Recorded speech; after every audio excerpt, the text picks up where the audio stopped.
1. The Black Twins, November 3rd, 1959. Inside the birthing room at number 12, Grimmauld Place, the air was thick with tension and solemnity. While Walburga Black lay on the four-poster bed, her long hair soaked with sweat, three healers surrounded her, their robes embroidered with the crest of the House of Black, twin stars and the Sirius star. A deep indigo family ritual flame burned in the fireplace. "Push, madam," whispered Elma, the head witch, her yew-wand tracing gentle arcs in the air. As the clock struck 11 at night, a baby's cry pierced the silence. Orion Black stood at the bedside, his face set in that calm, austere expression so common to the family. He wore deep green robes, a family brooch pinned to his collar, a Sirius star inlaid with onyx and silver filigree. At 30 years old, he was already the 13th head of the Black family. Walburga smiled weakly. "Let me hold him," she said. They placed the baby in her arms. She looked down at the wrinkled little face and gently stroked the dark natal tuft on his forehead, a tuft that would one day become unruly curls. "His name?" Orion asked. Walburga answered without hesitation. "Sirius, the brightest star in the night sky, an unfailing navigator. He will lead the Black family to new glory." The portraits along the walls seemed to approve. A Victorian ancestor in a high collar murmured, "A good name, but remember, even the brightest star can be obscured by storms." "Welcome to the House of Black, Sirius," Orion leaned down and whispered. "May you live up to your name." The nursery at number 12, Grimmauld Place, was on the third floor of the east wing. The carpet was deep green. The walls were covered with animated tapestries that depicted the family's triumphs, one ancestor taming a Peruvian viper tooth, another defending Gringotts during the Goblin rebellions. One portrait looked down with particular arrogance. He had served as Minister for Magic, only to be forced to resign after 4 months. One afternoon, when Sirius was 10 months old, Walburga entertained her sister Druella in the adjoining room. Creature stood by the cradle, his long fingers fussing with the silk bedding. Sirius had pulled himself up, wobbly and unsteady, holding onto the railing. His legs weren't strong enough to support him for long, but he stood there, gray eyes fixed on a silver bell toy 3 feet away. He reached out. The bell rolled half an inch. Creature let out a gasp and began banging his head against the nearest table leg. "Bad creature! Didn't notice the young master's awakening. Bad, bad!" Walburga rushed in, radiant with pride. "He stood up, only 10 months old. Orion, did you see him?" Orion lingered in the doorway, something complex flickering across his features. "Too early," he said at last. "The awakening is premature." "This is talent," Walburga crowed, scooping her son up and peppering his cheek with kisses. "My Sirius, you were born for great things." From that day, the Black family education began in earnest. Every afternoon, Walburga would sit with Sirius before the great family tapestry that covered an entire wall, 1,000 years of blacks woven in gold and silver thread. Some branches were scorched, names burned out, marks of those disowned, ugly scars across the lineage. "Look here," Walburga would say, pointing to the top of the tapestry. "This is our first ancestor, Linfred Black, a 12th century healer who laid the foundations of the family." By his first birthday, Sirius could speak in full sentences. Once, pointing at a scorched name on the tapestry, he asked, "What happened there?" Walburga's face darkened. "That was your great-aunt Cedrella. She made an unforgivable mistake. She married a muggle. Her name was burned off, erased from the family. Never make such a mistake, Sirius." January 15th, 1961. The winter of 1961 was particularly harsh. London streets were white with snow. The Thames rhymed with thin ice. Inside number 12, however, protective charms kept the house warm as spring. Walburga's second labor proved more difficult. From midnight on the 14th, her pains lasted 16 hours. At 3 in the morning on the 15th, her screams reached a fever pitch, and then, lighter and briefer than his brother's, another baby cried. Orion stepped forward. "His name?" he asked. Walburga looked at the unusually quiet child in her arms. He opened the family's signature gray eyes and calmly took in everything around him. "Regulus," she whispered. "The heart of Leo, the second brightest star, unassuming, indispensable, steadfast, loyal, eternal." Orion added a middle name with a small nod. "Regulus Artillus Black." They placed Regulus in his cradle, and Walburga fell into an exhausted sleep almost at once. Orion stood between the two cradles. To his left, 2-year-old Sirius lay fast asleep in his cradle, one small hand draped over the railing and still clutching his silver bell. To his right, newborn Regulus watched his brother with wide, alert eyes. Even in sleep, Sirius seemed to sense his sibling's presence. He rolled to face him. Regulus shifted his gaze in return. There lay a 2-year-old boy, Sirius, the one who in another telling of events would break with his family for his beliefs and later die beyond the veil, and opposite him the newborn brother. Deep within something that was more than infant instinct, a quiet, adult consciousness from another world, there was a silent sigh. Then, with the effort of an undeveloped mind, reaching for the first clear thought, it formed a determination. I will not repeat Regulus's tragedy. I will walk a different path. Outside the window, the winter sky was unusually clear. The constellations hung bright, Orion high in the south, Taurus rising in the east, and between them shone the true brightest star, Sirius. Not far off, Regulus of Leo shimmered quietly, a little dimmer but steadfast. On Sirius's second birthday, Walburga held a small garden celebration. Only close black relatives were invited, but it was still a grand affair. House elves used charms to make roses bloom in winter. Silver cutlery flew into place, and the garden fountain spurted lemon juice for the sake of Sirius's love of sour things. Regulus sat on Walburga's lap in a dark green velvet infant suit with a small silver brooch pinned to his collar. He wasn't watching the guests. His gaze drifted beyond them. "What is he looking at?" Walburga asked, following his stare to the garden wall covered in ancient vines. Nothing special to most eyes. "Perhaps the sunlight on the dew," Druella offered. "It sparkles." But Regulus was actually looking toward a nest of bowtruckles hidden deep in the vines, tiny creatures almost invisible to ordinary eyes, their movements only betraying themselves by the faintest disturbance in the surrounding magic. Regulus could sense those minute ripples. Based on Druella's and Walburga's conversation, he guessed they had not noticed. Afterwards, Walburga fretted aloud one afternoon. "Is Regulus a bit slow to react?" At that point, Regulus was 1 year and 3 months old. Sirius, at the same age, had been running about the house and forming sentences. Regulus remained unusually quiet, seldom making a sound, slow to answer to external stimuli. Orion set down his copy of the Daily Prophet and went into the nursery, Walburga following. Regulus sat on the carpet with an enchanted picture book open before him, Magical Beasts in Motion, meant for older children, in which hippogriffs flapped and diracals vanished and reappeared. Orion watched for 10 minutes, then crouched to meet his son's eyes. "Look at his eyes, Walburga," he said. She crouched and peered in, finding nothing outwardly wrong. Orion continued, quietly patient. "He's not slow to react. He's listening, watching, learning, observing everything at once. He's simply a quiet child." As if to prove him right, Regulus looked up and deliberately met his father's gaze for the first time. Gray eyes met gray eyes. Walburga breathed out, relief softening her features. She trusted her husband's judgment. Her son was not slow. He was attentive in his own way. 2. Silent Regulus. In the autumn of 1962, Regulus was 1.5 and Sirius 3. Sirius's side of the nursery was a riot. Toy broomstick parts, biting magical spinning tops, and a box of goblin-made metal puzzles littered the floor. Regulus's corner, by contrast, was always neat, just a few picture books and a motionless stuffed Kneasel on a dark blue rug. It used to move once. Sirius had broken it. That afternoon, Creature was polishing the windows with a tea towel, his ears pricked to the movements of his 2 young masters, his eyes watching them from the corner. Sirius had just brought a pocket broom from Orion's study, a miniature model used to teach the levitation charm.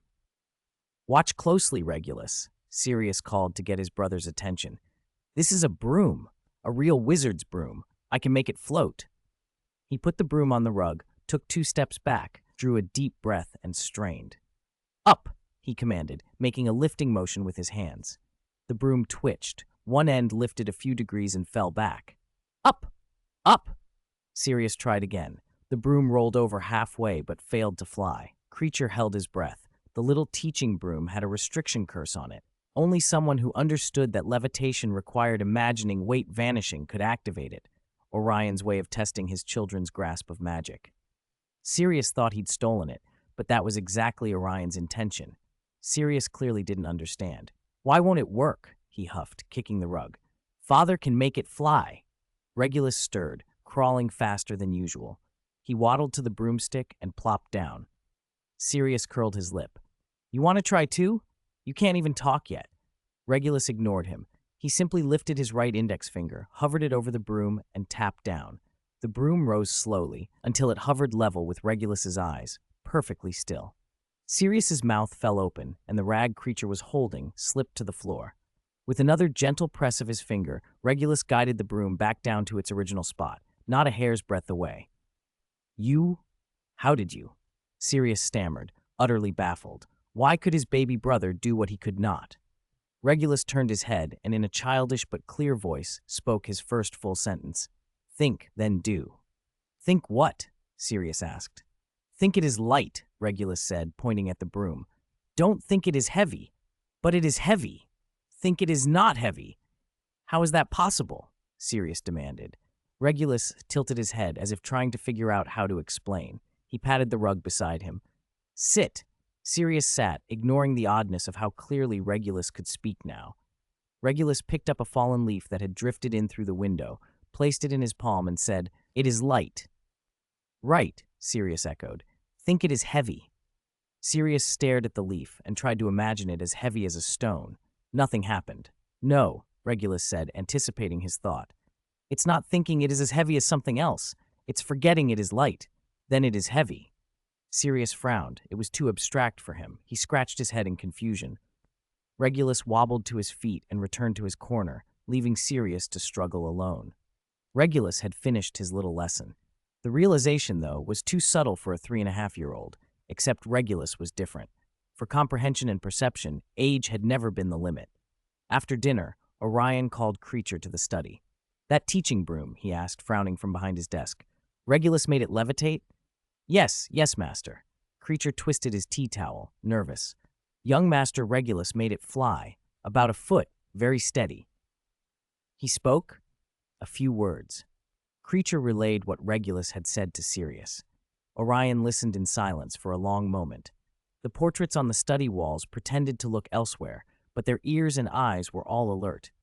From now on, he said finally, whatever Regulus wants to do, as long as it isn't dangerous, let him do it. But observe him, keep records, and report to me every day before dinner.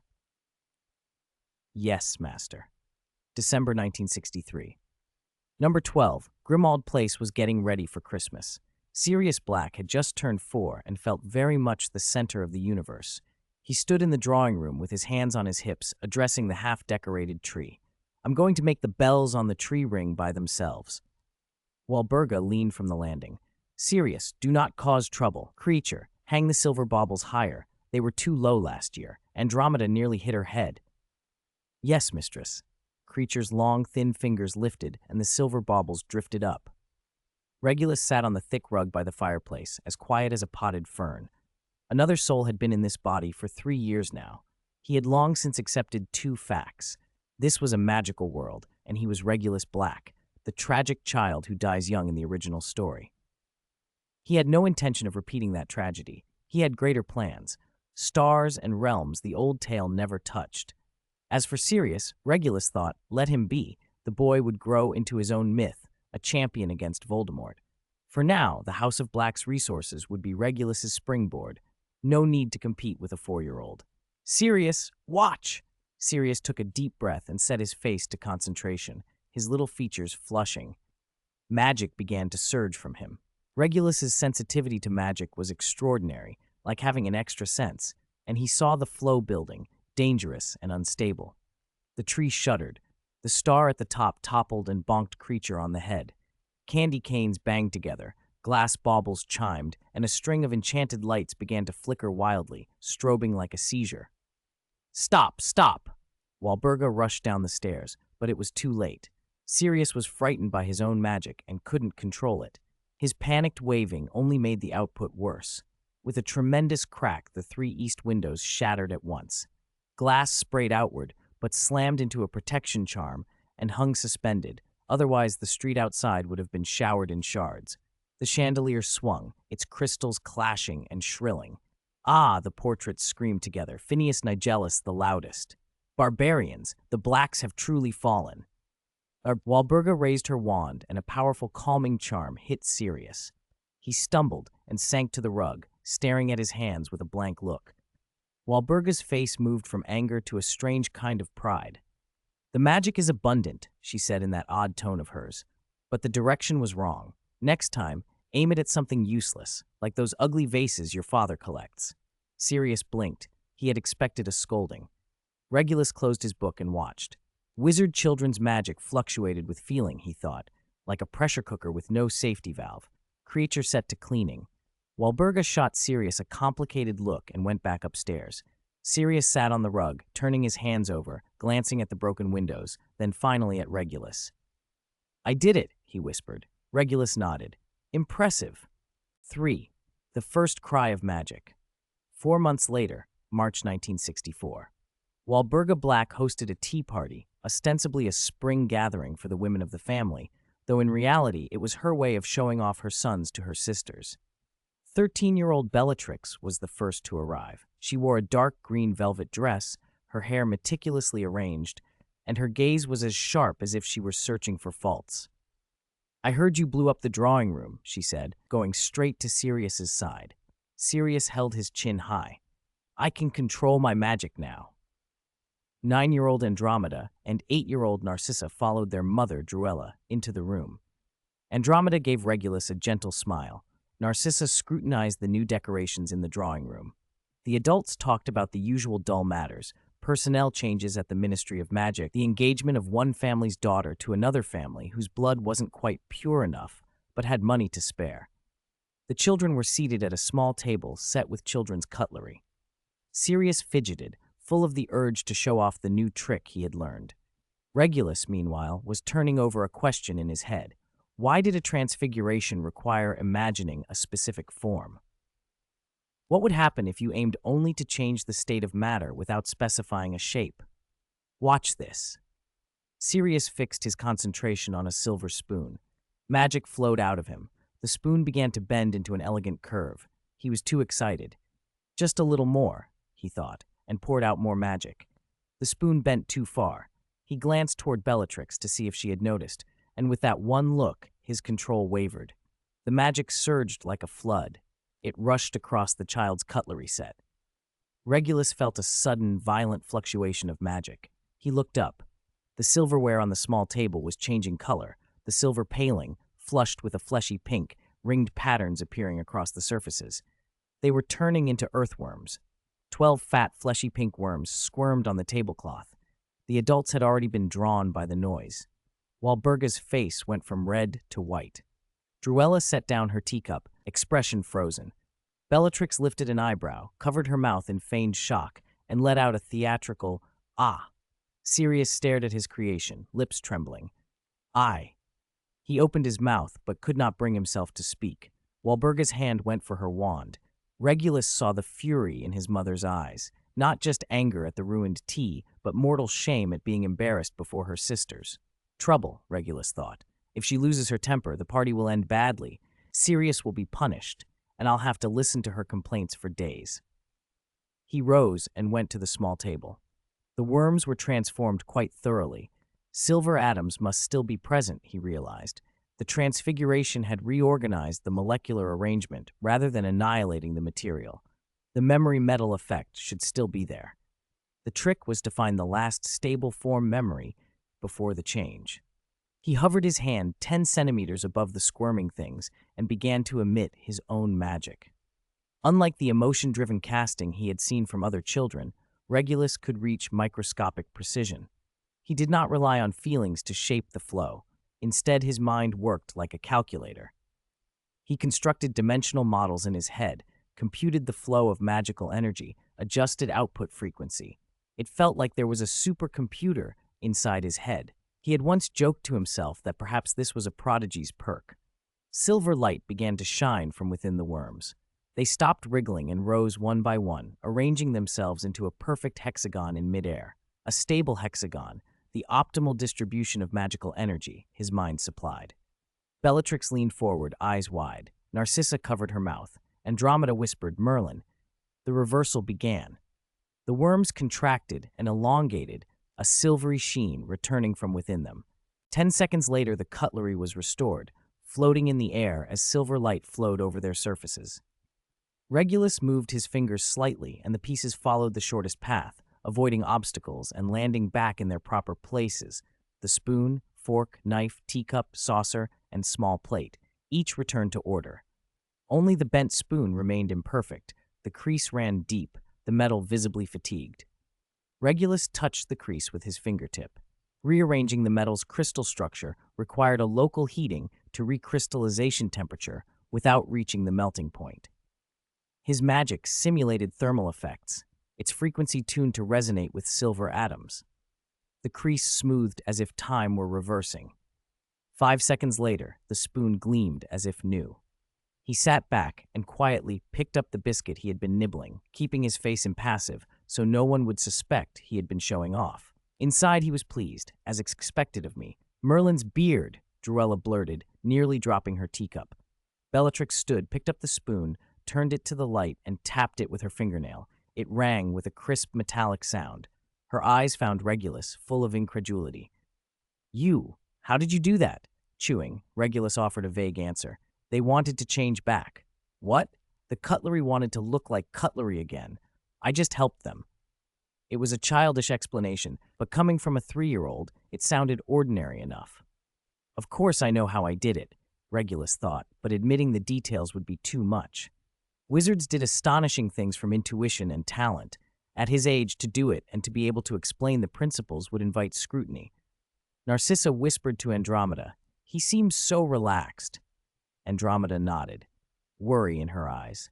Walburga's expression flickered through shock, confusion, and then ecstatic pride. She composed herself. The mistress of the Black family could not lose her dignity before guests. She lifted her teacup, sipped, and said in the calmest voice she could manage, "Regulus has a special intuition for transfiguration." Druella gave a strained, delighted laugh.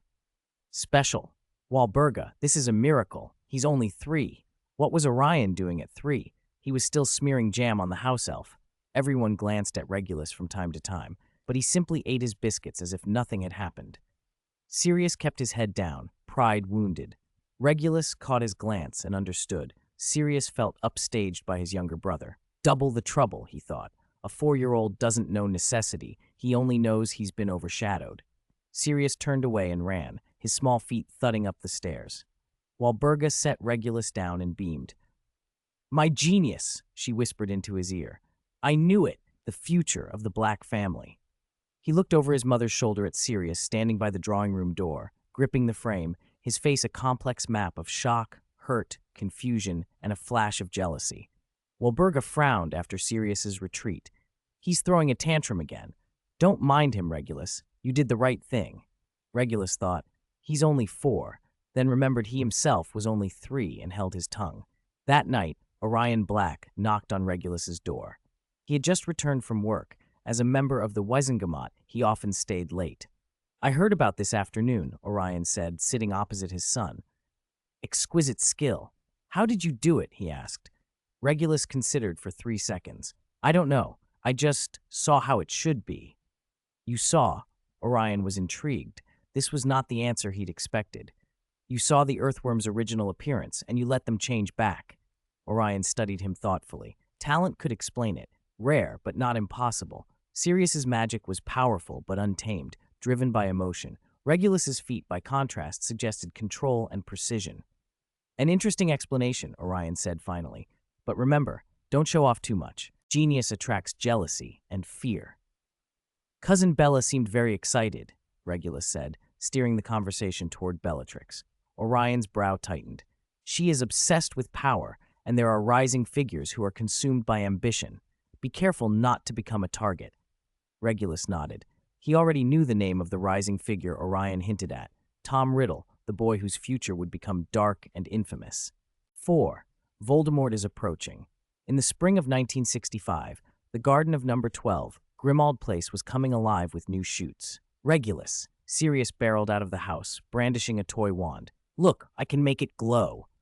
He concentrated, and a faint pinprick of light appeared at the tip for 2 seconds before fading. He was 5. His magic had improved, but was still unreliable. Not bad. Regulus closed his book and replied with a formal, measured tone. Sirius stabbed the wand into the dirt. Let's go explore the yard. Creature says there are tunnels down there. I'm reading. Regulus shook his head and refused. Sirius leaned over to glance at the picture book in his younger brother's hands. It's all pretend. Real dragons are way bigger than this. Cousin Bella says that great personage keeps one as a pet. Regulus looked up. Which great personage?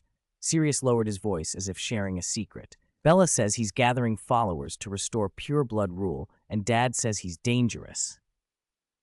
Regulus's heart tightened. Lord Voldemort, Tom Riddle. Already starting? He ran the numbers in his head. In the original history, Voldemort's first major rise would be in the early 1970s, but recruitment and plotting had to begin earlier.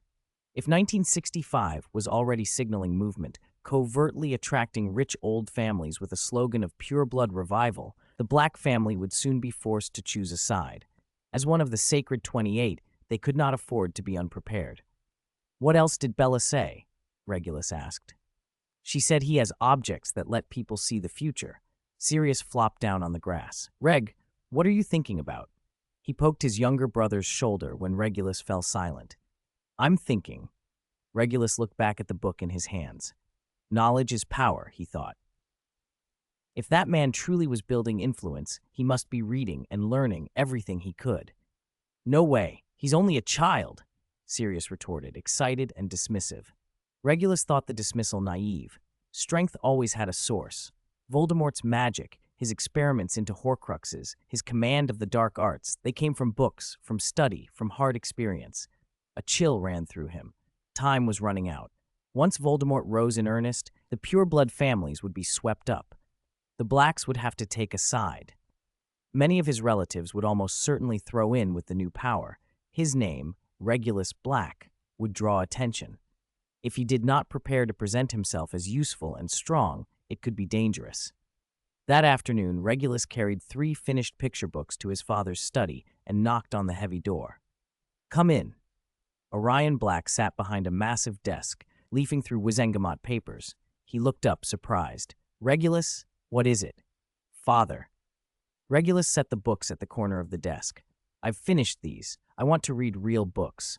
Orion set aside his quill. Real books? Books with words, with knowledge, and with useful things. He spoke plainly, but with the absolute conviction that had always marked his thinking. Walburga came in carrying a tray of tea and stopped, scandalized. He's only 4. Orion, don't spoil him. He should first study the family etiquette manual and learn how to uphold the Black standards. Honor requires strength to support it, Regulus said. If I am not strong, how can I uphold the family's status? Walburga stared. Coming from a 4-year-old, the words were unnerving. Orion inclined his head. Starting tomorrow, you may spend an hour a day in the library. Creature will accompany you. Yes, father. Regulus left without a trace of excitement. He had simply received what was due. For a request of this sort to be denied would have been unthinkable. Walburga opened her mouth, but Orion raised a hand to stop her. Our son needs education. Times are changing. That man is gathering strength. The Black family needs more than a child who only knows manners. You know about this lord as well. Walburga's voice had a quick edge of interest. The notion of someone rising to influence thrilled and frightened her at once. Everyone in the wizarding world knows, Orion answered gravely. He is recruiting talented witches and wizards, men with power, and he coerces or intimidates those who resist. The Lestranges have already shown their support, the Malfoys are watching, and the Black family will have to choose soon. At 10 o'clock the next morning, Creature led Regulus to the library at the end of the 3rd floor. The double doors were carved deep and inlaid with silver runes. They had no modern handles, only 2 symmetrical plates shaped like open wings. It requires 2 keys turned at once, young master, Creature murmured, and produced 2 keys from his apron, one silver white, the other jet black. The silver key bore the family crest, the black key had the master's mark. They were inserted and turned together. Click. The doors slid open soundlessly. Regulus's first impression of the library was of height and silence. The magical atmosphere was thick. Small motes of light drifted in the air. Shelves rose to the 10-meter ceiling. A long ladder on a railing was necessary to reach the upper stacks. A child's reach would not do. Every shelf end was carved with different heraldic beasts. Goblins and fairies at the lower levels, centaurs and merfolk in the middle, griffins and dragons higher up. In the center of the room stood a massive orrery, an intricate mechanism that mimicked the motion of the planets with a few arcane modifications known only to wizards. "The general collection is on the left, young master," Creature whispered. "The right side is the family heritage section and requires the master's permission. Ahead is the restricted section. Do not approach." Regulus walked first to the general stacks and pulled out a genealogy of pure-blood families. He skimmed page after page. Malfoy, Lestrange, Nott, Caro, names that in the future he could already see would be pillars of Voldemort's movement. If those families joined together, half the power of the British wizarding world could fall into one man's hands. He had to gain power before then. An hour later, he lingered by the family heritage shelves. They were dark red mahogany, each volume set into its own brass frame. Creature hovered anxiously. "Young master, that area requires permission. I'm only looking at the titles." Regulus's gaze drifted toward the far wall, the restricted section. Instead of shelves, a thick iron gate was set into stone. In its center, threaded iron bars, as thick as an infant's arm. The lock was an engraved skull with a movable jawbone. The keyhole lay in the left eye socket. Through the gaps, the interior was black as ink. Only the faintest glimmer from spines could be seen through the gloom. Titles shimmered: The Darkest Origins and the Unforgivable Curses, Blood Curse Studies, Lineage Magic and Eternal Binding, Necromantic Communication, Forbidden Rituals for Speaking with the Other Side. Each title struck Regulus like a physical blow. If Lord Voldemort had read, experimented with, and mastered books like these, Horcrux studies, forbidden rites, how far had he actually gone? What rituals and bindings was he using? Regulus felt a tight knot of urgency. He must learn what he could, though not yet. He lacked the maturity, and the timing was wrong. "Time's up. Let's go," he told Creature and stepped away. Before leaving, he cast one last look at the barred gate. Returning to his room, he walked to the window and looked out over the London street. Night had fallen. Muggle cars moved below, their red and yellow lights wove together into a blur. A thick fog lay over the city, erasing the finer details of the world, but Regulus knew the shape of things was still there beneath the mist. The war someone like Tom Riddle, was beginning to stir. The glory and the madness of the pure-blood families all seemed tiny and frenzied, like ants on a rock. And yet he felt pinned by the same tiny constraints. He stared into the darkness and imagined the man who might be studying the dark arts in some distant forest or foreign ruin. Time was running out. 5. Sending you away from 1,000 miles. In the spring of 1966, Regulus turned 5. In the Black family, turning 5 meant the start of formal education. Every Monday, Wednesday, and Friday at 3 in the afternoon, Walburga held family glory lessons in the little study. A massive tapestry of the House of Black family tree stretched from ceiling to floor, gold and silver threads weaving a 1,000-year network of alliances across the dark fabric. Monday, genealogy. "Look here," Walburga said, tapping the top of the tapestry with a slender ebony pointer. "Linfred Black, a 12th century healer, the acknowledged progenitor of our line." Regulus sat on a hardwood chair, hands on his knees, watching the pointer. "Regulus, repeat what I just said," Walburga snapped, drawing him back. "From 1578 to 1623, the House of Black intermarried with the Rosiers 4 times, with the Foleys 3 times, with the Crouches and Traverses interspersed, forming a stable structure," he answered smoothly. Walburga nodded approvingly and turned to Sirius. "And you?" Sirius squirmed. "Who can remember all that? They're just names of dead people." "They are your ancestors." Walburga's face darkened. "Dead is dead," Sirius muttered. Walburga's temper flared, but Regulus intervened before it boiled over. "Mother, I have a question." "Speak." "Why is it that after the 14th century we only intermarried with the sacred 28? Regulus pointed to an earlier section of the tapestry. "It shows that between the 12th and 14th centuries, the Blacks also intermarried with the Prewets, the Macmillans, even the Bones, but it stopped afterward." Walburga's expression stiffened. "Because those families fell into degeneracy." How did they fall? They began to accept Muggle-borns, even to intermarry with Muggles, Walburga said, stern. The bloodline was contaminated. The Black family must remain pure. It is our duty. But the Prewets are still on the list of the Sacred 28, Regulus pointed out. That was a compromise, the Ministry's foolish list. The tip of Walburga's pointer tapped the tapestry. Several portraits seemed to shrink back. Truly pure-blood families are becoming rarer. We are the last lighthouse in a defiled world. It was narrow-minded, Regulus thought, but not wholly incomprehensible. In a world where magical ability often ran in families, bloodlines did matter. Still, blaming everything on blood was overly simplistic. He looked at Sirius and felt sure his brother would never accept this creed. That might be for the best. A sudden, startling thought came to him. Perhaps Sirius should leave the Black family. The idea surprised Regulus himself, but the logic was grimly simple. The Black family would likely side with Voldemort, except for Sirius and Andromeda. If Sirius was bound to rebel, leaving early and aligning with the other side could help him survive the coming war. Regulus, on the other hand, saw his own path dragged toward darkness. He would need the Black name, the pure blood status, and access to the family's resources to get close to the core of the Death Eaters and learn what he needed. The two of them were walking different roads that would eventually collide. Wednesday, blood supremacy. Muggles are deficient creatures. Walburga prowled the study, a habit when she grew impassioned. They have no magic. As a bird without wings or a fish without gills, they are failures of evolution.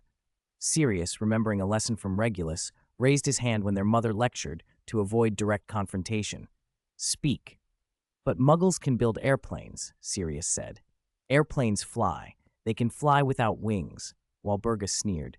A clumsy imitation, metal and fuel, noisy, polluting the air. A wizard's broom is elegant, silent, and environmentally friendly. But airplanes fly higher, faster, and can carry more people, Regulus said calmly. The room went quiet. Walburga stared at her younger son. Are you defending Muggles? I am stating facts, Regulus said.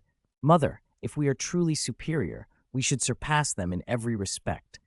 If all we claim is that our magic is more elegant while they overtake us in speed, capacity, and altitude, who is truly superior?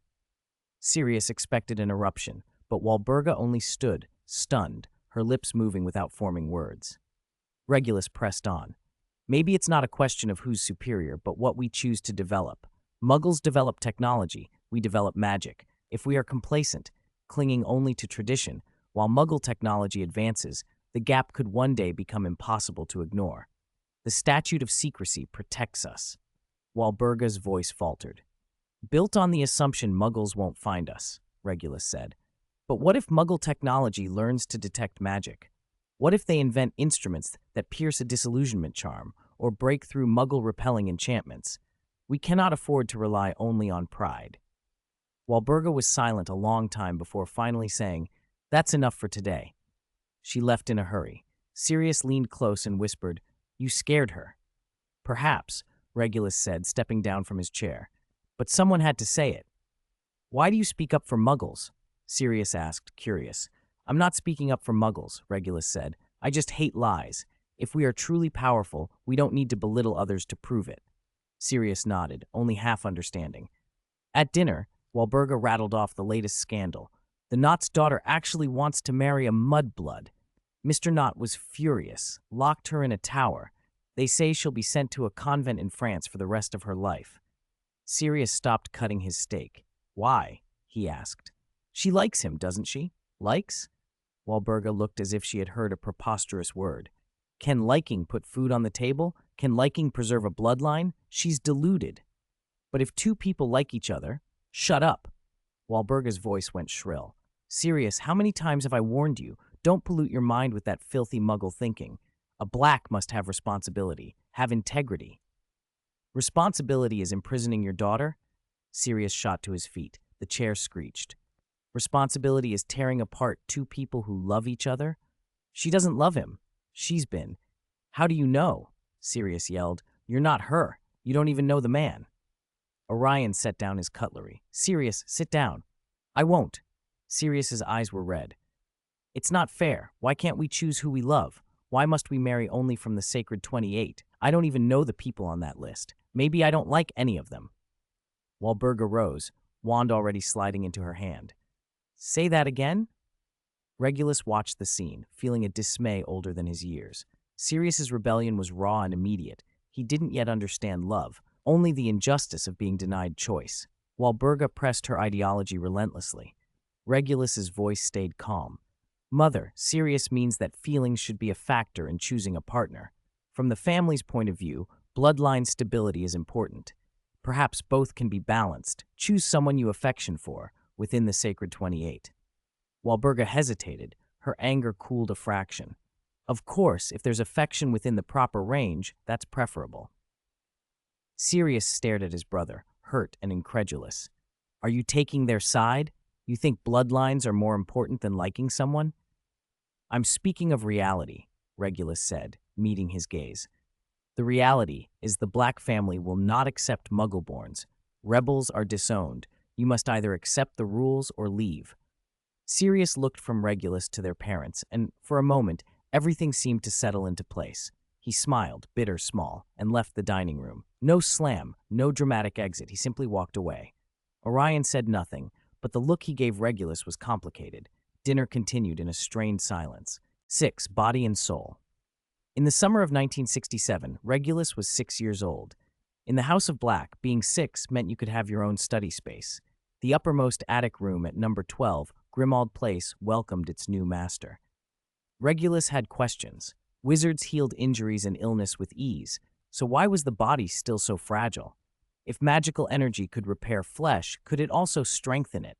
Why had no one systematically researched this for 1,000 years? He sat cross-legged on a cushion, eyes closed, sensing himself.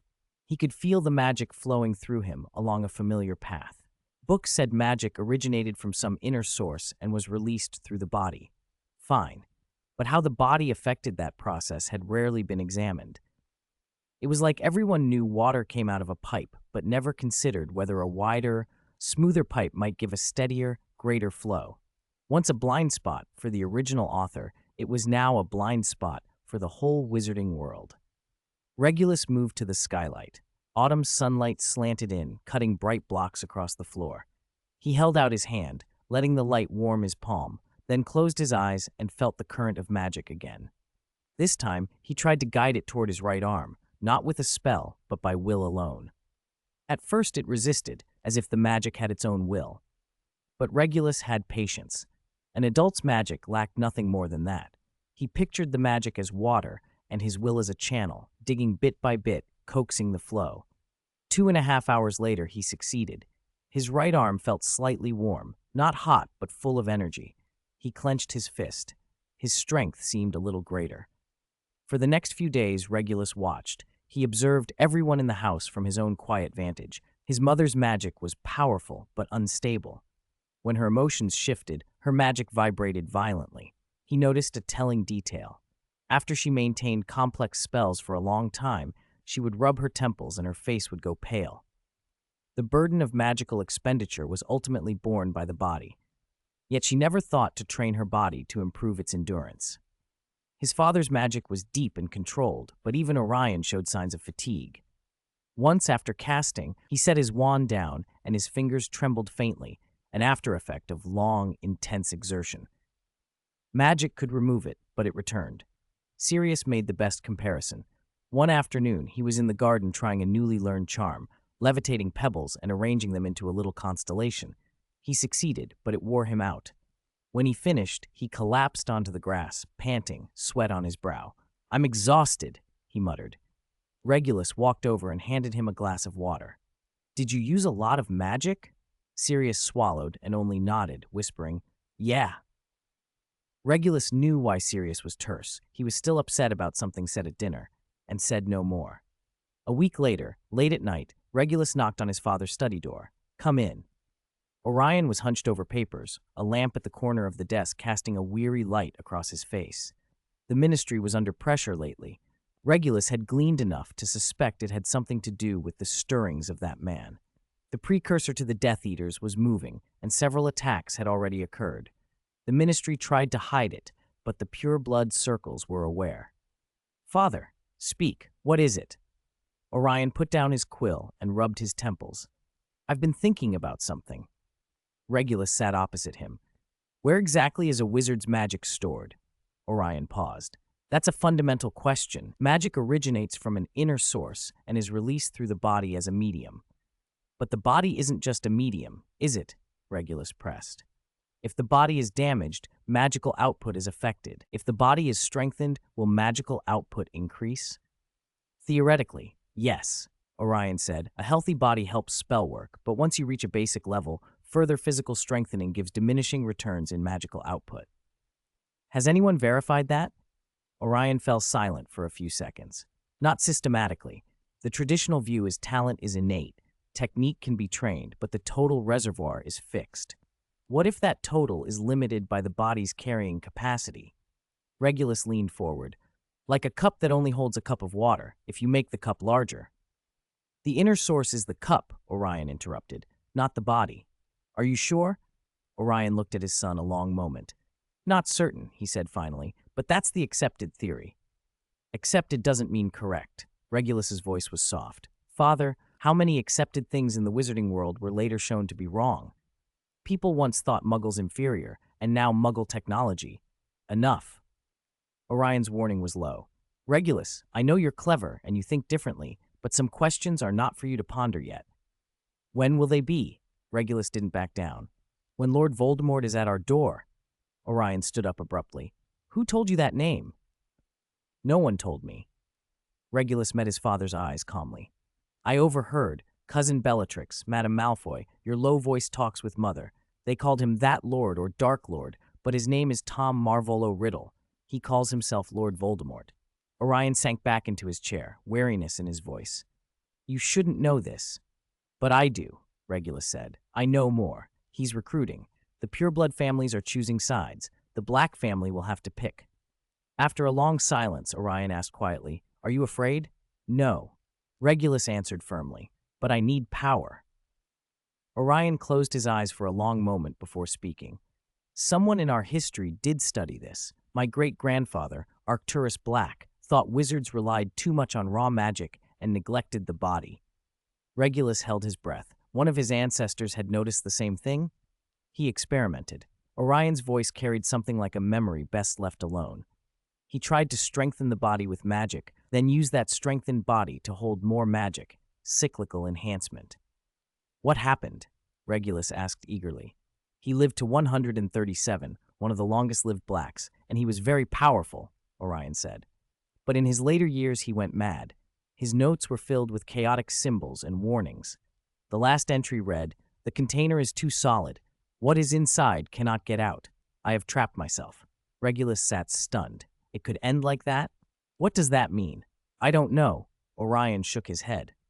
The notes were sealed deep in the restricted section. I tried to read them once. After 3 pages, I had a splitting headache. That work is not meant for ordinary eyes. Regulus's heart hammered. Someone had done this before, and paid a terrible price. I want to see them, he said. He knew his father would refuse, but he asked anyway. No, Orion refused flatly, then softened. Not now. Arcturus's final state was very bad. Promise me you won't seek those notes on your own. Regulus hesitated. He did not want to promise. Promise me, Orion repeated, voice edged with pleading. I promise. Orion sighed, knowing the promise might not hold, and waved him away. Go. Back in the attic, in the dimness, Regulus turned over what he had learned. Arcturus Black, 137, madness, the container too solid. Did making the body too strong imprison the inner source? Or, if the source and the body could be made to merge, would they become indistinguishable? 7. Deep cracks. In the late autumn of 1968, the beech tree in the courtyard of number 12, Grimmauld Place, shed its last leaf. Regulus was 7. The 34 guidance cycle exercises of the past year had shown marked results. His strength had increased, his body had grown noticeably firmer, his 34 perception had sharpened, and his control had become steadier. Sirius was 8, and his rebellion had entered a new phase. He no longer contented himself with backtalk. He resisted deliberately and creatively. When Walburga insisted he recite the family tree, he mispronounced names on purpose. When she made him practice etiquette, he turned the teacups into frogs. When she dressed him in formal robes, he tore at the collars. At one dinner, he openly challenged the pure-blood argument. While Burga was furious, Regulus smoothed over the atmosphere, and Sirius saw it as sucking up to their parents. Conversations between the brothers grew scarce. When they passed each other in the hall, the look in Sirius's eyes was complex. Anger at betrayal, bafflement, and a hard-edged disappointment. He believed that by choosing the family, Regulus had betrayed him. In a way, he was not wrong. On the first weekend of December, Malfoy came as expected. Everyone knew why. Abraxas Malfoy represented that lord and had come to test the House of Black's stance. Abraxas was 55, with a carefully kept face and long silver-gray hair tied at the nape of his neck. He wore dark green robes, the cuffs embroidered with silver snakes, and carried an 8 topped with a shimmering 23. "Walburga, you look well," he purred. "Orion, long time no see. Is your work at the Wizengamot going smoothly?" Orion sat in the head chair, his tone even. "As always. And you, Mr. Malfoy, what has kept you busy lately?" Abraxas daintily blew on his tea. "Thinking about the future of the wizarding world, and our future within it." Lucius was not with him. Regulus guessed Lucius might be preparing for a more serious step, formally joining that lord or acting for his family within that lord's inner circle. "That lord greatly admires the House of Black," Abraxas said, getting straight to the point. "Among the sacred 28, your bloodline is the oldest, the purest, and the most steadfast." "Steadfast?" Orion prompted. "In maintaining tradition," Abraxas corrected. "Many families are wavering now. The Potter family openly associates with Muggleborns, the Weasleys have become a byword for 6, and while the Longbottoms are pure, they lack strength. Only the House of Black remains consistent. That lord believes a family like yours should take its rightful place in the new order." Walburga leaned forward. "Does that lord have a plan?" Abraxas's voice rose a degree. "Revival, purging the weak elements from the ministry, restoring the authority of the Wizengamot, restructuring magical education. Above all, establishing the dominance of Pureblood 31S and returning the wizarding world to its proper order." "Sounds ambitious," Orion said. "It is vision," Abraxas corrected. "That lord possesses more than ambition. He has power, knowledge, and the will to make change happen. He has gathered like-minded families. Lestrange, Knott, Caro, they have all expressed support." "Support what?" Sirius suddenly shot in. Walburga's frown deepened. "Sirius, when adults are speaking." "I want the truth," Sirius said, fixing Abraxas with a hard stare. "Support him in what? Killing people, persecuting Muggleborns, turning everyone into his servants?" "Sirius!" Walburga snapped. Abraxas raised a hand to stop her and looked at the boy without anger. "It's good for young people to ask questions," he said smoothly. "What that lord wants is not tyranny, but order. Under the new order, everyone will have a place. Pureblood 31s ought to lead. 28s and Muggleborns will serve. Muggles must be managed." "On what basis?" Sirius shot up, voice high. "On what basis do you decide who leads and who serves?" "On the basis of power, of 1,000 years of heritage, and on the choice of the for itself," Abraxas said as if stating the obvious. "The 34 of Pureblood 31s is stronger and more stable. That is a fact." "I don't," Sirius began, but Abraxas cut him off gently. "What you think today does not change how the world runs," he said. "Rules will not bend for an 8-year-old. When you are older, when you have seen the wizarding world's chaos with your own eyes, seen how Muggles persecute, seen how 9 are marginalized, you will understand." "And what if I never understand?" Sirius's face set in stubborn defiance. "Then you will have 2 choices," Abraxas smiled. "Accept that you do not understand, but obey the rules or be excluded by them." It was a thinly veiled threat. Sirius went pale but held his ground. Then Regulus spoke. "Mr. Malfoy is right," his voice was calm. "Order must be enforced by power. If the magical aptitude of Pureblood 31s is indeed greater, their leadership could bring a more stable, more powerful society." All eyes turned to him. Walburga's face brightened, Orion's remained guarded. Sirius stared at his brother, first shocked, then incredulous, then hurt. "You believe that too?" His voice trembled as if trying to confirm a final loss. Regulus met his gaze. "I'm stating a fact. If Pureblood 31 possess stronger magical talent, this is logical." Sirius opened his mouth, anger rising, but Walburga cut him off. "Sirius, to your room. Now, He looked from his mother to his father, to his younger brother, and then at Abraxas before turning away. After he left, conversation in the drawing room loosened. Abraxas lifted his cup again. That Lord's influence isn't limited to Britain, he said. Europe, America, Asia, he hopes to extend his reach. Families who back him will be invited to shape the global reconstruction of the magical order. That means resources, knowledge, and power far beyond what the ministry can offer. Regulus felt a small, private resentment. That Lord dreamed of remaking the world, but could hardly control Britain. After a pause, Orion spoke. We need time to think. Of course, Abraxas stood. That Lord never forces anyone. There is a small gathering in Wiltshire next month where like-minded families will meet. I can send an invitation if the House of Black is interested. While Burga's eyes shone with expectation, Orion's caution did not. We will consider it, he said. Once Malfoy had gone, Walburga pressed Orion. We must attend. This is an opportunity. The House of Black should lead in the new age. Orion stopped her with a weary tone. Walburga, be cautious. It sounds enticing, but what is the cost? Among the weak elements he wants to purge could be our friends or family. Andromeda is no longer family, Walburga said coldly. And then there's Sirius. If his rebellion continues, then let him go, Walburga snapped, voice rising. We have already had one rebellious son. We have Regulus. She turned to her younger boy, eyes alight. You spoke well today. Rational, logical, seeing the big picture. This is how an heir to the House of Black should speak. Regulus bowed his head and said nothing. Later, in the attic laboratory, he sat in the dark without lighting a lamp, replaying the afternoon over and over. Abraxas had revealed several unsettling truths. That Lord's reach was expanding beyond Britain.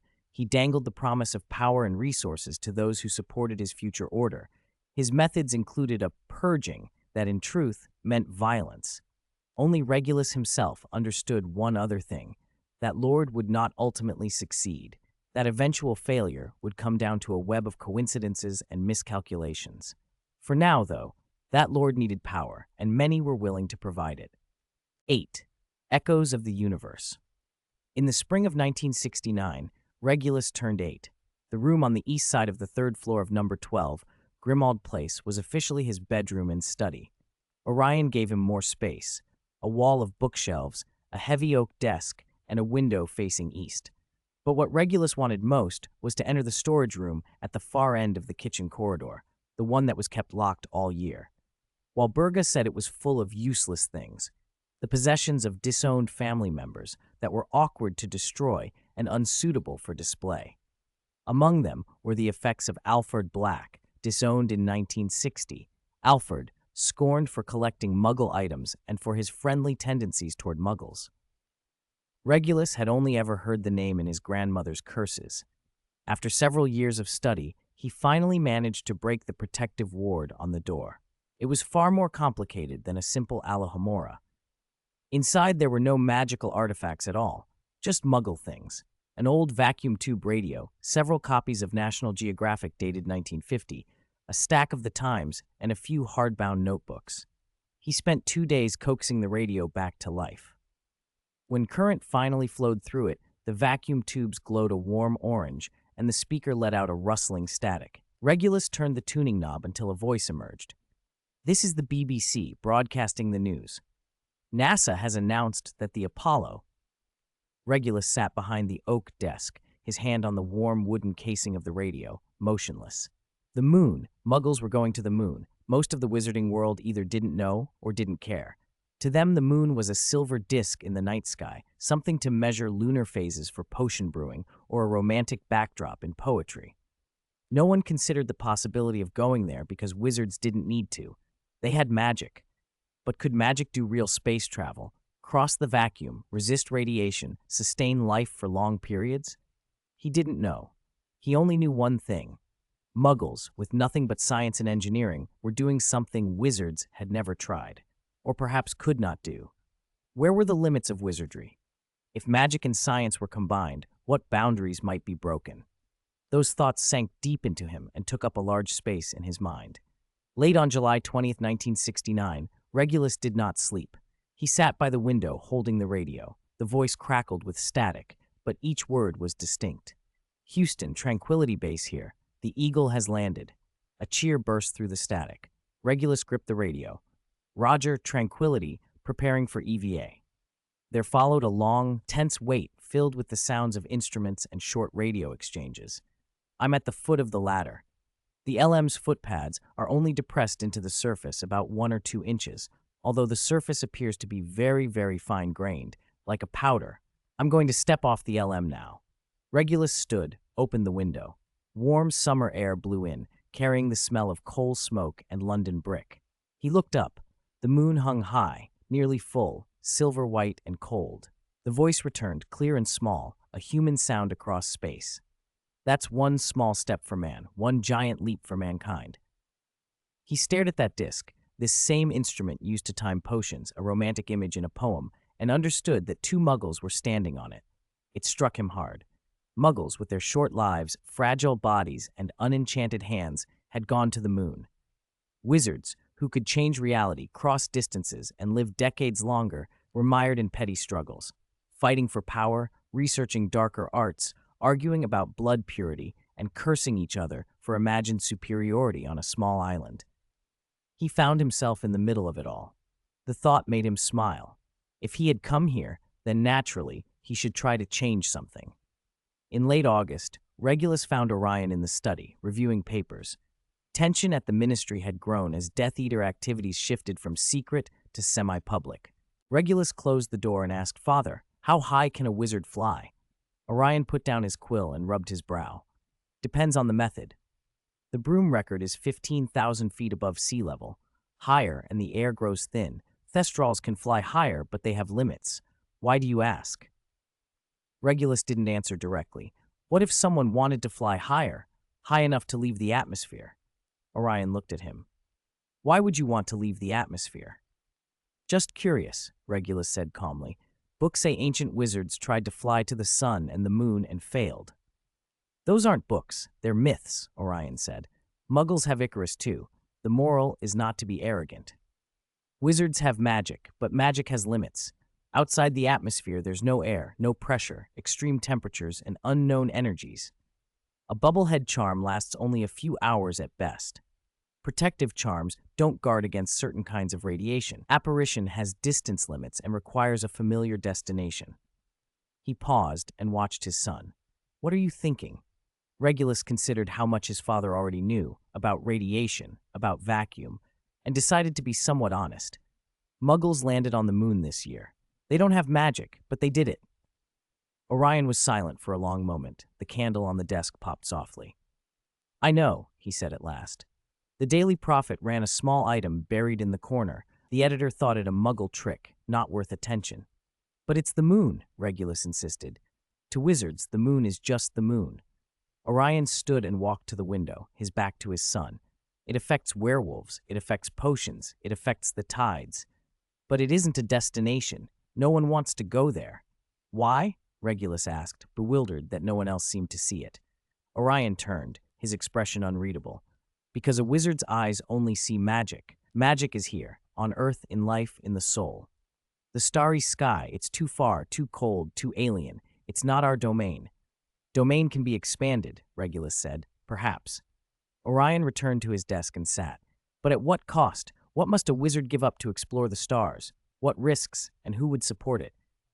He looked at Regulus and said, "Tell me your true thoughts. Don't hide one question behind another."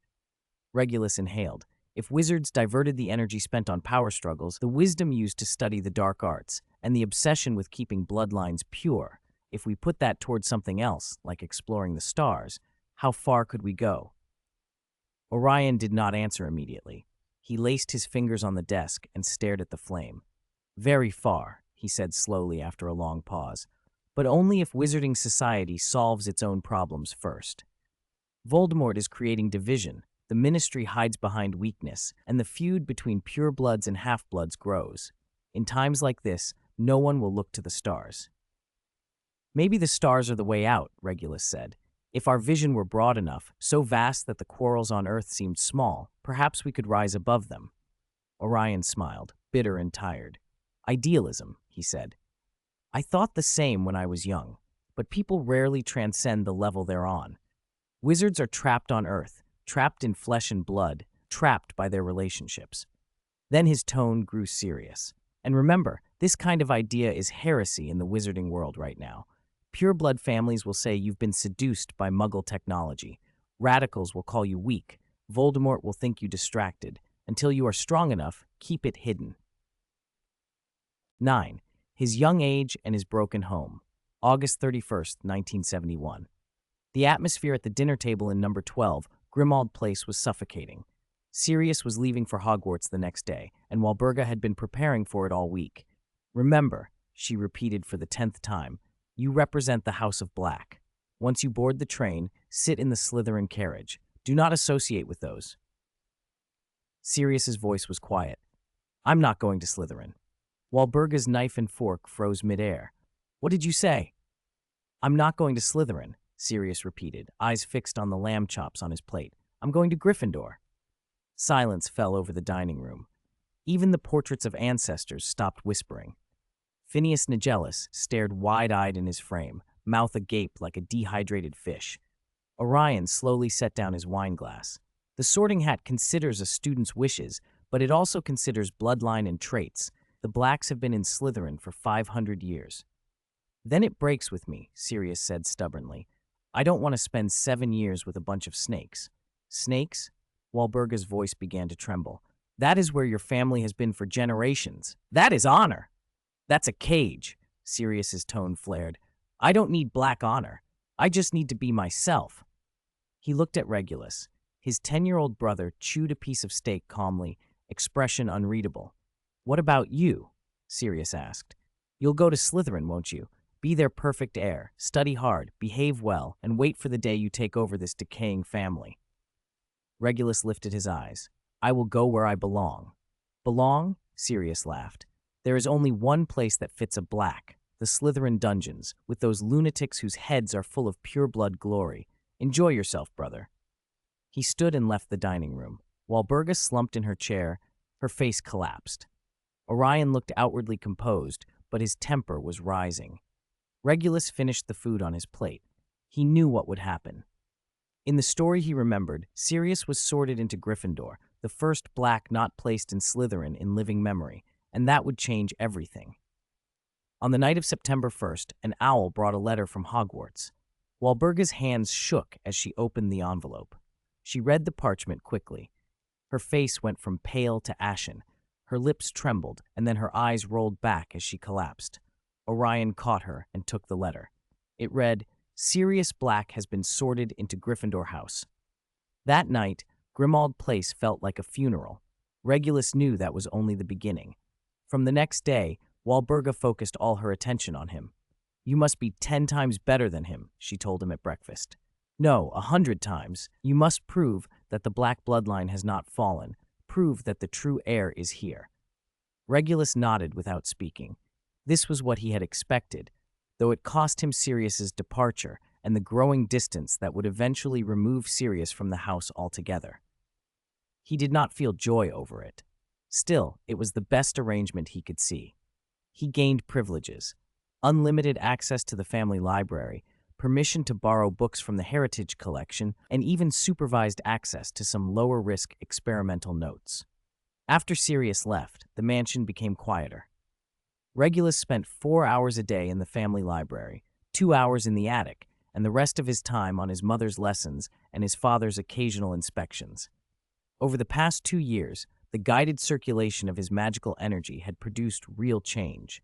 The growth of his capacity had been slow but steady, like digging a well 1 spoon at a time until it finally ran deep. It had been painstaking work. Every night before bed, Regulus practiced circulating his magic. Sitting cross-legged on his bed, he closed his eyes, slowed his breathing, and reached inward to feel the energy. He pictured it flowing from his limbs to his chest and back again, starting the cycle. Gradually, he no longer needed to imagine it. The magic seemed to find its own current and flow naturally along the channels he had opened, like a river finding a course. He could now make several feathers draw multiple perfect circles in the air with less than a millimeter of error, or form a complex ripple pattern on the surface of a cup of water and hold it without dissipation. His control had improved. Recovery was faster too. guiding his magic to circulate within his body, sped the natural restoration, like stretching after exercise to aid circulation. From the autumn of 1971 to the spring of 1972, his three cousins increased their contact with him. Bellatrix Lestrange visited Grimmauld Place more often. At 20, she was already an early follower of Lord Voldemort, fanaticism burning behind her eyes. "The world is sick, Regulus," she told him in the garden one afternoon. "The filthy blood of muggles has polluted magic. Half-blood wizards have diluted ancient power, and the ministry is run by cowards. We need a cleansing." A cleansing? Regulus watched as she made a fierce sweeping motion in the air, as if cutting with an invisible blade, to remove impurities. Bella smiled, but it was the kind of smile that made the spine chill. "He will lead us. He has power, vision, and determination. When he takes power, purebloods will stand at the top again. We don't want equality. We want true dominion." "Dominion over whom?" Regulus asked, watching Cousin Bella, knowing she was sliding toward madness and the image of Voldemort. He neither stopped nor intended to stop her. "Everyone." Bella's excitement was fevered. "Muggles, half-bloods, mudbloods, they will all be put in their place." Narcissa Malfoy was different. At 16, she was a sixth-year Slytherin, pragmatic and sharp. "Bella has her path," Narcissa said to Regulus in private during a family gathering. "But you must walk your own. Slytherin isn't only fanaticism, it has its wisdom." Wisdom? Weighing options. Narcissa prodded a slice of cake with a silver fork.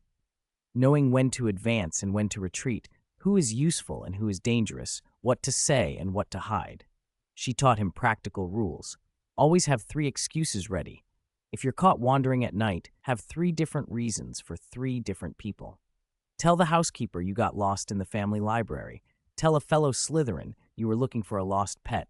Tell the truth only to a friend you're sure you can trust. Never let anyone fully understand you. Even with your best friend, keep one secret. Secrets are bargaining chips in armor. In Slytherin, value matters more than friendship. What can you provide?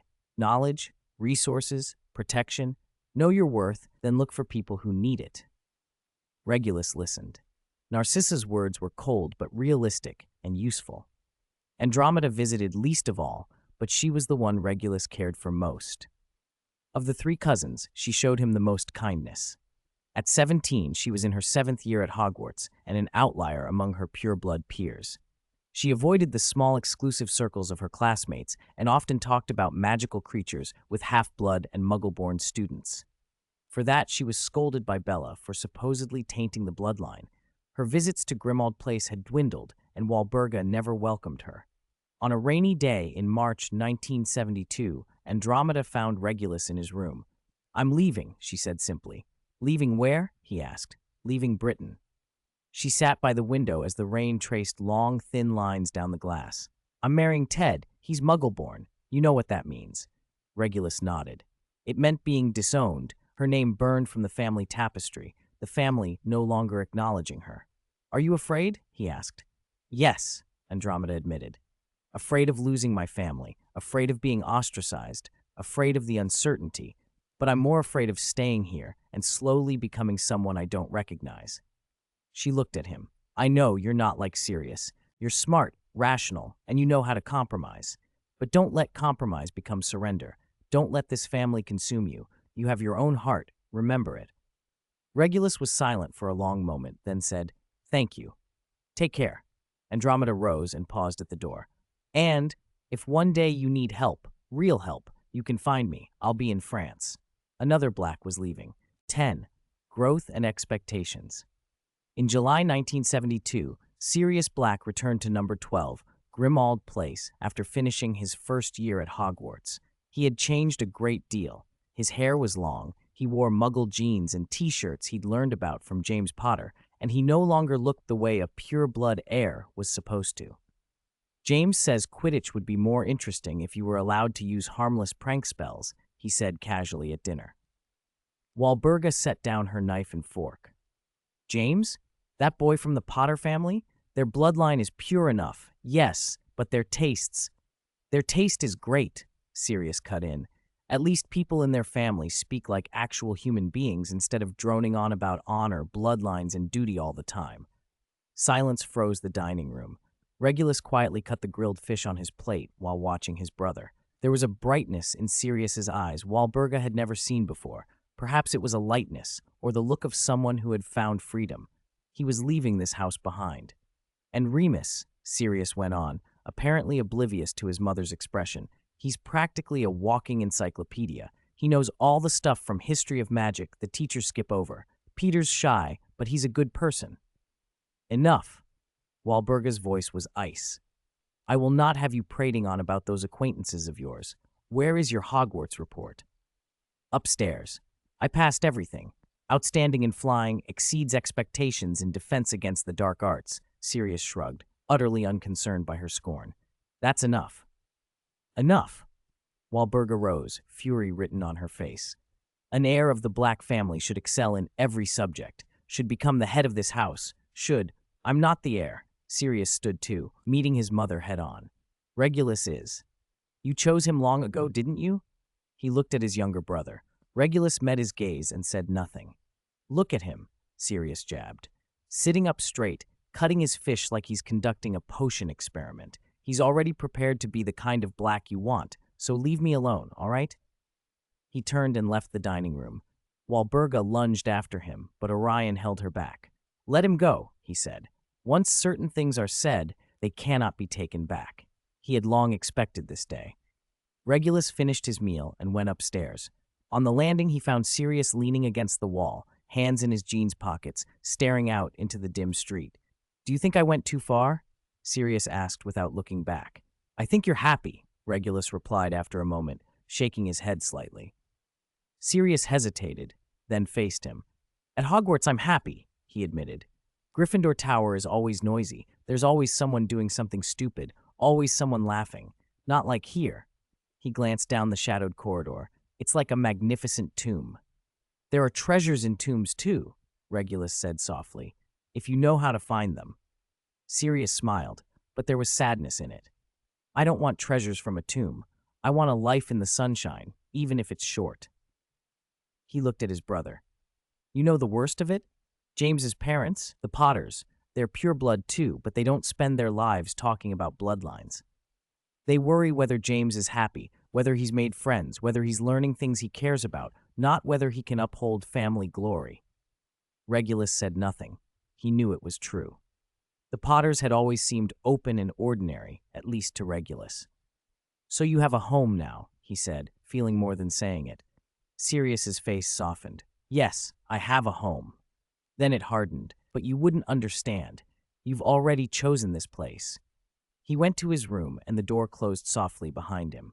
Regulus stood in the corridor, listening to Walburga's distant complaints drifting up from below. I understand, he thought, but I won't make that choice. Your home is Gryffindor, the Potters, but how long can that shelter you? Can you protect the things you care about?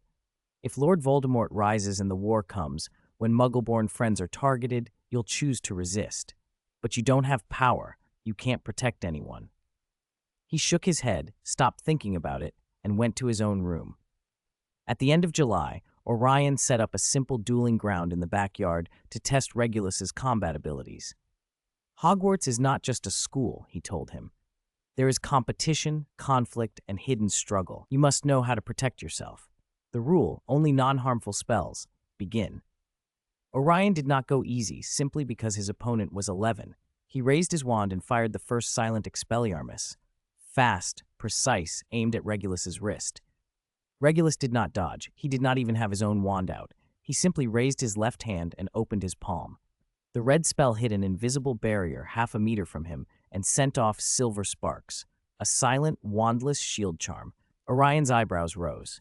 He continued, throwing impedimenta, locomotor mortis, petrificus totalis. Spells came from different angles, increasing in speed.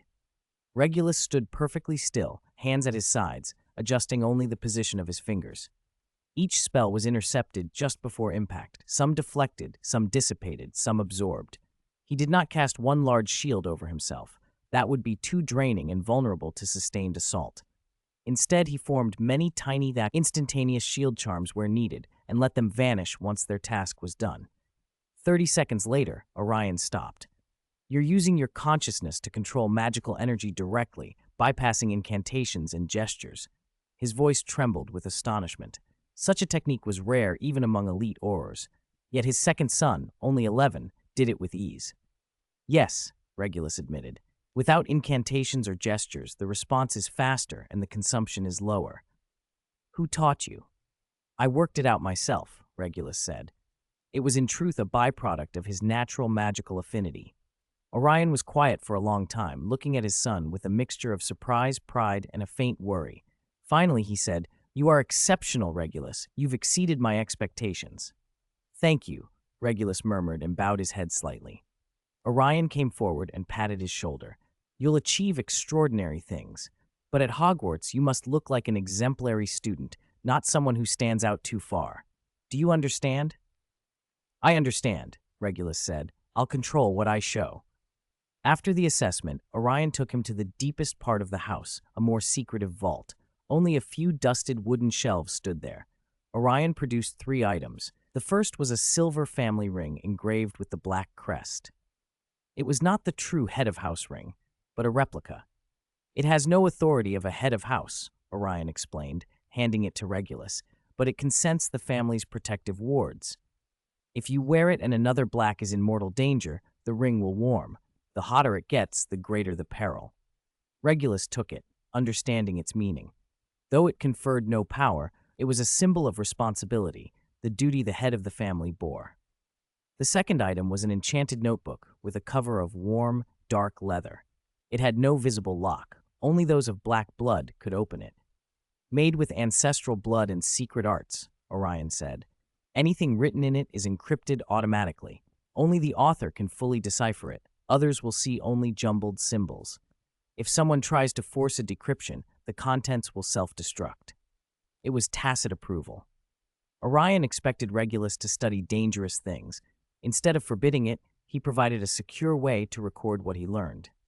The third item was an amulet, a simple silver setting holding a small piece of dark gray stone whose surface showed the texture of a fusion crust.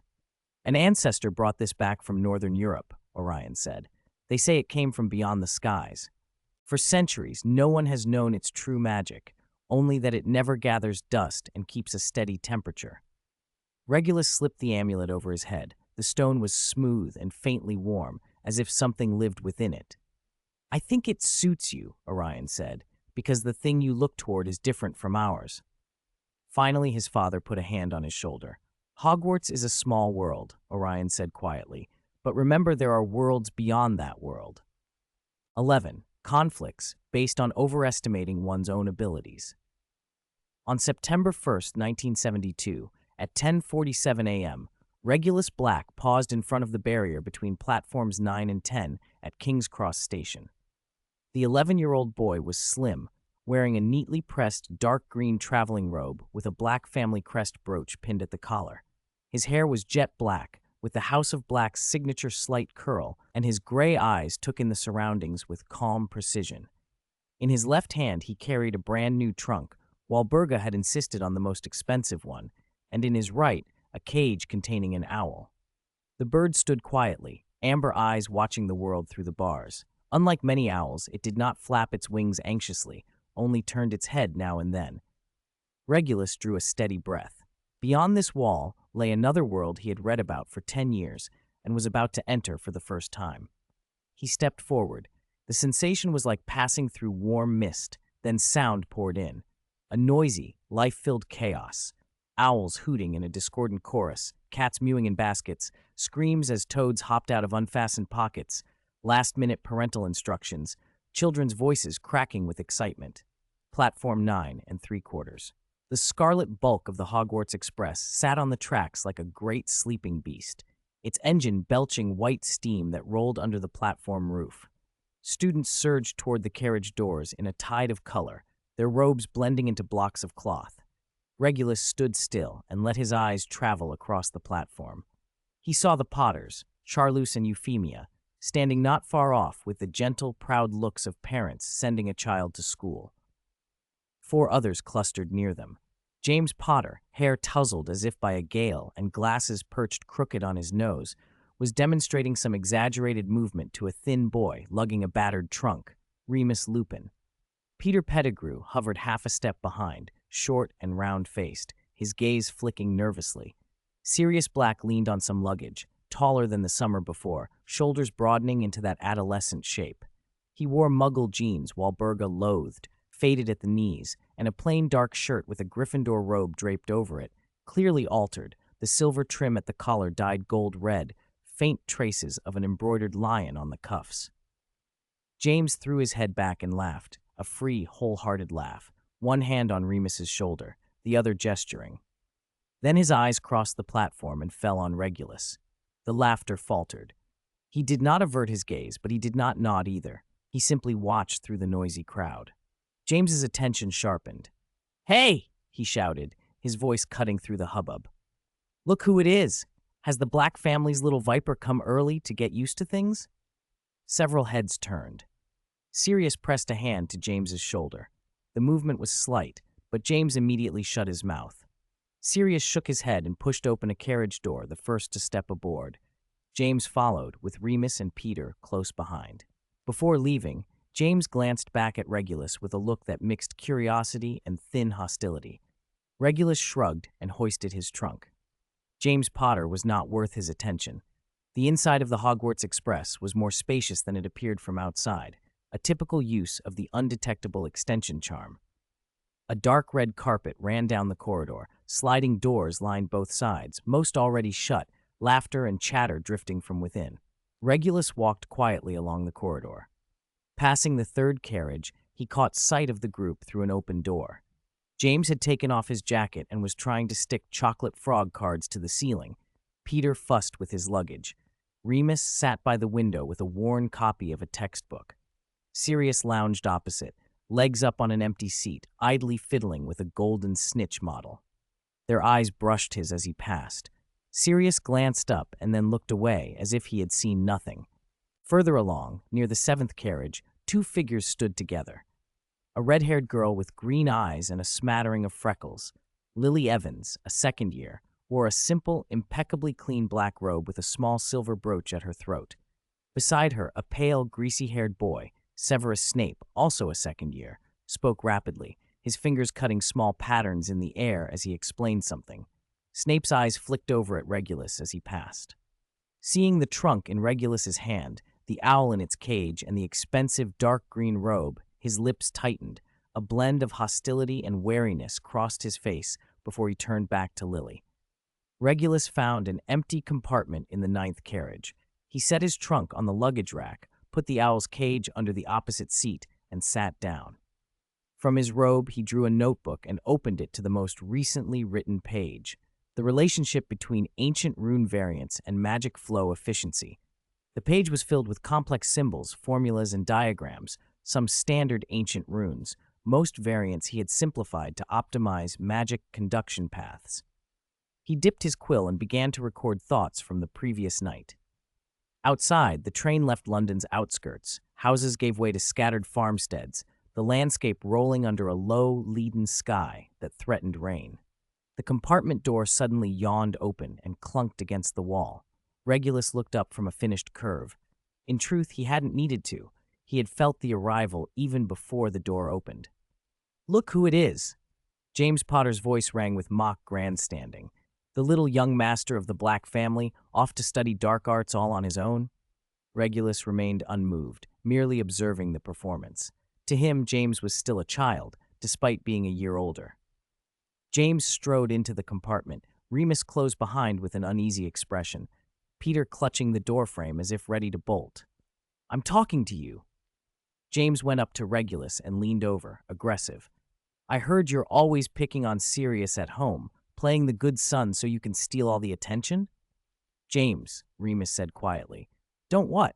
James straightened, already sliding his hand inside his inner robe pocket toward his wand. Regulus found the whole scene mildly entertaining. He could not imagine how Sirius had described him to his friends for them to believe he bullied the older boy. "James," Sirius's voice came from the corridor. He appeared in the doorway, breathing a little hard. "I told you not to come." "I'm just looking," James shot back. "He's not going to eat anyone." Lily Evans and Severus Snape had hurried over. Snape surveyed the compartment with a mock curl to his mouth. How lively. Potter bullying a first year again? None of your business, Snivellus. James spun on him. Seeing Lily behind Snape only made him worse. You again, meddling Evans. Snape's face went instantly dark and his hand went to his wand. Lily grabbed his arm. Severus, don't. But James was quicker. Expelliarmus. A jet of red light leapt toward Snape. The compartment was narrow. The two boys stood less than 10 feet apart. The spell reached Snape almost immediately. Regulus's wand slid into his left hand, almost as if of its own accord. He made the smallest of motions, no flourish, no dramatic gesture, just a relaxed, effortless flick. The red spell stopped cold midair. It hung there like a glowing ribbon, one end still connected to the tip of James's wand and the other suspended half a foot from Snape's chest. Silence descended over the compartment. James's eyes widened, his mouth hanging open. Remus drew a sharp breath, and Peter gave a short cry before clamping a hand over his mouth. Sirius stood frozen in the doorway, every muscle tensed, and his fingers unconsciously curling into fists. He wanted to draw his wand, but checked himself. It would not be honorable to help an outsider humiliate his own brother, win or lose, and even if he joined in, they probably wouldn't win. Continuing the confrontation would only make things worse. Snape stared at the suspended ribbon of red light a moment longer, then slowly turned his head to look at Regulus. Lily's fingers still curled on Snape's sleeve, but she had forgotten about it. She was staring, blank-eyed. Regulus finally lifted his head. He glanced at James with the same impassive look he might give a piece of furniture, then looked back to the red ribbon. His right hand still held his quill. His left hand, lightly gripping his wand, made a small, precise motion. The red light dulled, went translucent, and then seemed to melt, breaking into countless tiny flecks that spun in the air before drifting away. The change wasn't abrupt, but it was unmistakable. The spell dissolved, as if unmade from the inside out. The wand vanished from Regulus's hand. His left arm fell back to the desk, and he bent to continue writing. The quill scratched on the paper in steady, ordinary strokes, as if nothing at all had happened. A stunned silence stretched for at least 10 seconds. James still held his wand, rigid as a statue, eyes wide and glassy behind his spectacles. 10 seconds ago, there had been a complete Expelliarmus launched at full force. Now it had been unmade, decomposed, and blown away like dust. You. James's voice stuck in his throat. He swallowed, his Adam's apple bobbing. What did you do? Regulus gave no answer and didn't even bother to look at him again. James clenched his fists, visibly wrestling with himself. Part of him burned at being ignored, but he held back. He wasn't stupid. He'd read the appendix of the Standard Book of Spells, Grade 1. It mentioned, briefly and rather academically, that a wizard of sufficient power could dismantle the structure of another's spell by careful analysis and unweaving. Seeing it happen in front of him, and seeing who had done it, put James somewhere between awe and anger. His fingers dug into the wand. He opened his mouth to throw out some hotshot remark, and found only a dry, tightening silence. What spell was that? Remus asked softly as he moved closer to stand in front of James. It wasn't a spell, Sirius said, stepping fully into the carriage and planting himself beside James, his gaze on Regulus. He hadn't expected Regulus to be at that level already. It suggested something he didn't know about the boy's family, or secrets he'd never been told. What I mean is, you can't beat him. Not yet. So don't pick a fight. James looked at the place where the spell had been, and then at Regulus. He opened his mouth as if to argue, then shut it. Regulus glanced once at Sirius, inclined his head faintly, and bent back to his notes. They left. In the corridor, Lily Evans and Severus Snape still stood where they'd been. Lily's hand had slipped from Snape's sleeve, but she remained close to him, green eyes wide as she watched Regulus and the empty air where the ribbon had been. Snape's expression was darker than usual. He stared at Regulus with a guarded intensity. "Are you all right?" Lily asked, stepping forward. Regulus lifted his head and let his gaze sweep over Lily and Snape. "Thank you for coming," he said. "Though, strictly speaking, Mr. Snape should be the one I thank. The spell was aimed at him." Lily blinked, surprised, but it was true. "No, it's fine." Snape's mouth twitched. He kept watching Regulus. "How did you do it?" Regulus didn't answer the question directly. He stood and gave a small introduction. Before I explain, perhaps introductions are in order. I'm Regulus Black. Black? Lily's eyes widened. You're Sirius Black's younger brother? Regulus inclined his head slightly, one shoulder rising in a small, formal gesture. Lily blinked and let out a breath, then straightened. I'm Lily Evans, second year, Gryffindor. This is Severus Snape, also a second year, Slytherin. Snape's lips flattened into a narrow line. He offered only a terse nod. Regulus returned the nod to both of them. I know your names. You do? Lily asked. Professor Slughorn mentioned you. Regulus said, as if stating a fact. He said Hogwarts has 2 second years whose talent for potions far exceeds their peers, Lily Evans and Severus Snape. He suggested I should try to meet you if I had the chance. Lily's face lit up. Really? Professor Slughorn said that? Snape's expression was more complicated. Pride lifted his chin, but a habit of wariness kept his eyes shadowed. Praise from someone like Slughorn meant recognition, and sometimes in Slytherin, a compliment came wrapped with caveats about blood or background. He pushed the awkwardness aside and brought the conversation back. So you know who we are, but what we saw, that was not something a first year should be able to do, Mr. Black. Regulus regarded him with a measure of understanding. He'd already sized the young Slither up as sensitive, proud, and uneasy, eager to belong yet suspicious of his betters. Spell analysis and unweaving, he said. The principle isn't complicated. It just requires a very high degree of control and precision. And of course, practice, he added when their looks asked more. How high? Snape demanded. He was all prickly impatience and guarded pride.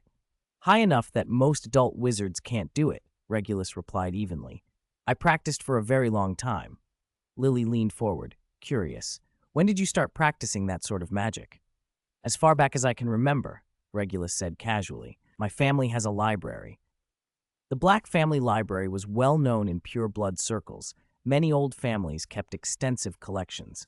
For Lily, who had grown up in a Muggle household with no such resources, the idea of a child mastering advanced techniques from books alone was astonishing, but she believed him. She smiled, warm and pleased. So you're the studious sort after all. Study is necessary, Regulus said. For a wizard, knowledge is power. He didn't say it aloud, but he thought, and perhaps even more so for those with Muggle-born friends.